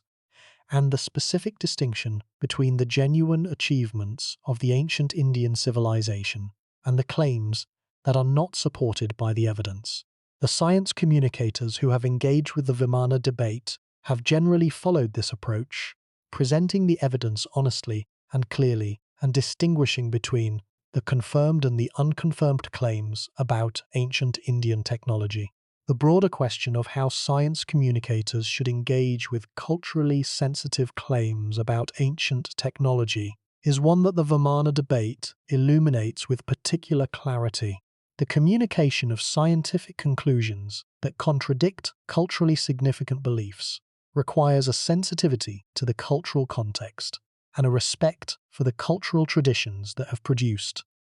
the beliefs, combined with an unwavering commitment to the honest presentation of the scientific evidence. The Vimana debate demonstrates that this balance is achievable and that the honest evaluation of claims about ancient technology can be conducted in a manner that is respectful of the cultural traditions that have produced the claims while remaining faithful to the scientific evidence. The Vimana texts rest in the libraries and the archives where they have been preserved for centuries, their palm leaf manuscripts and their printed editions containing the words that have fueled one of the longest and most passionate debates in the history of ancient technology. The texts describe vehicles that fly through the air, that carry passengers above the earth, that travel at speeds that defy the capabilities of any technology that the ancient world possessed. The descriptions are vivid, they are detailed, they are specific, and they are, according to the best available evidence, the products of the literary imagination rather than the records of a lost technology. The honest answer to the title question, did ancient India describe aircraft, is both yes and no. Yes, the ancient Indian texts describe vehicles that fly through the air in language that is detailed and specific, and that bears some resemblance to the description of modern aircraft. No, the texts do not describe actual aircraft that were built and flown in the ancient world, because the specific designs that are described are aerodynamically unviable, because the specific materials that are described are physically implausible, and because no physical evidence of ancient Indian aircraft has ever been found. The answer is neither a victory for the proponents of the ancient aircraft hypothesis, nor a defeat for the ancient Indian civilization. The ancient Indian civilization does not need the Vimanas to establish its claim to technological greatness. The genuine achievements of the ancient Indian civilization, from the decimal number system to the iron pillar of Delhi, from the Wootz crucible steel to the medical treatises of the Ayurvedic tradition, are achievements that stand on their own merits and that do not require the support of unsubstantiated claims about flying machines. The Vimanas are the products of the Indian literary imagination, and the imagination that produced them is as impressive, in its own way, as the technology that produced the iron pillar or the mathematical system that produced zero. The Vimana texts are not evidence of a lost technology. They are evidence of a found imagination, an imagination that was powerful enough to conceive of vehicles that fly through the air, detailed enough to describe them in specific and concrete terms, and persistent enough to transmit the descriptions across thousands of years of cultural history. The imagination that produced the Vimana descriptions is the same imagination that produced the concept of zero, the theory of atoms, and the philosophical systems of the Upanishads, an imagination that is one of the great treasures of human civilization, and that deserves our admiration and our study on its own terms. The text described machines that fly. The machines did not fly, but the imagination that conceived them soared higher than any machine could reach, and the words that described them have travelled further than any aircraft has flown. The Vimana texts have crossed oceans and centuries, carried not by engines or by wings, but by the power of human curiosity, and by the persistence of the human desire to know what the ancient world knew and what it was capable of imagining. The texts are still being read, still being debated, still being argued about, 2,000 years after they were composed, and they will continue to be read and debated and argued about, for as long as there are people who look at the ancient texts of India and ask the question that the texts so powerfully provoke. What did they know? The answer is, they knew a great deal. They knew mathematics, they knew metallurgy, they knew medicine, they knew philosophy. They knew the power of the human imagination to conceive of things that do not yet exist, and to describe them in words that make them seem real. They knew how to dream of flight, and they knew how to put that dream into words that have endured for millennia. Whether they knew how to fly is another question, and the answer to that question, based on the best available evidence, is no. But the dream that they dreamed, the dream of rising above the earth and moving through the sky, is a dream that every civilization has shared, and the words in which they expressed that dream are among the most beautiful and the most enduring in the history of human literature. The palm leaves are fragile, the words are permanent, and the dream of flight, which the Vimana texts express with such power and such beauty, is as alive today as it was when the first Sanskrit poet looked at the sky and imagined a machine that could carry him into the clouds. The Vimana texts occupy a unique position in the history of human thought about flight, standing at the intersection of mythology, literature, technology, and aspiration. They are the products of a civilization that dreamed of flight with an intensity and a persistence that is unmatched in the ancient world, and they express that dream in a literary form that is more detailed, more systematic, and more comprehensive than any other ancient literature about flying vehicles. The texts are not evidence of ancient flying machines, but they are evidence of an ancient dream of flight that is as powerful and as enduring as any dream that the human mind has ever produced. The dream did not die with the ancient civilization that produced it. The dream persisted through the medieval period, through the colonial period, and into the modern era, where it has taken new forms and has inspired new aspirations. The modern Indian space program, which has achieved remarkable success in the development of satellite launch vehicles and in the exploration of the Moon and of Mars, is, in a sense, the fulfillment of the ancient dream of flight that the Vimana texts express, the translation of the literary imagination into the physical reality of rockets and spacecraft that carry human instruments and human ambitions into the sky and beyond. The connection between the ancient dream and the modern achievement is not a connection of technology. The Vimana text did not contribute to the development of the Indian space program, and the scientists who built the rockets and the spacecraft did not draw on the Vimana descriptions for their designs. The connection is a connection of aspiration, of the human desire to rise above the earth and to explore the sky, a desire that was expressed in the Vimana texts thousands of years ago, and that is being realized in the laboratories and the launch pads of the modern Indian space program today. The dream of flight did not need to be grounded in technology to be real. The dream was real in the hearts and in the minds of the people who dreamed it, in the poets who gave it words, in the listeners who heard the words, and who felt, for a moment, the sensation of rising above the earth and moving through the sky. The Vimana texts, which are the most sustained and the most detailed expression of this dream in the entire history of human literature, are valuable not because they describe real machines, but because they describe a real aspiration, an aspiration that is as old as the human species, and that has been a driving force in the development of the technologies that have enabled the modern world to realize, at last,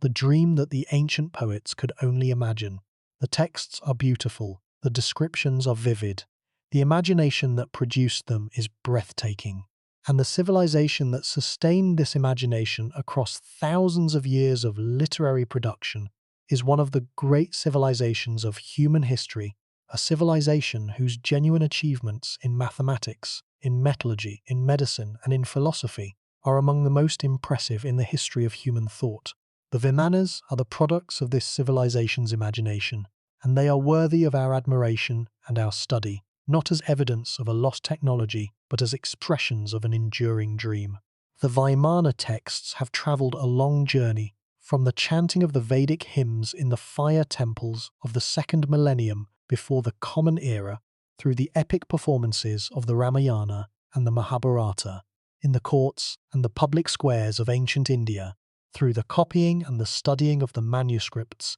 in the libraries of the medieval and the early modern periods, to the printed editions and the digital texts that are available to the modern reader. The journey has been long, and the texts have been transformed along the way, acquiring new details, new interpretations, and new significance as they have been transmitted from one generation to the next, and from one cultural context to another. The texts have arrived in the modern world carrying the weight of centuries of tradition, of devotion, and of imagination, and they have been received by a modern audience that is eager to find evidence of advanced ancient technology in the literary heritage of the past. The encounter between the ancient texts and the modern audience has produced the Vimana debate, a debate that has illuminated the texts, the audience, and the relationship between them, and that has demonstrated once again the enduring power of the human fascination with flight and the enduring difficulty of distinguishing between the dreams of the past and the realities of the present.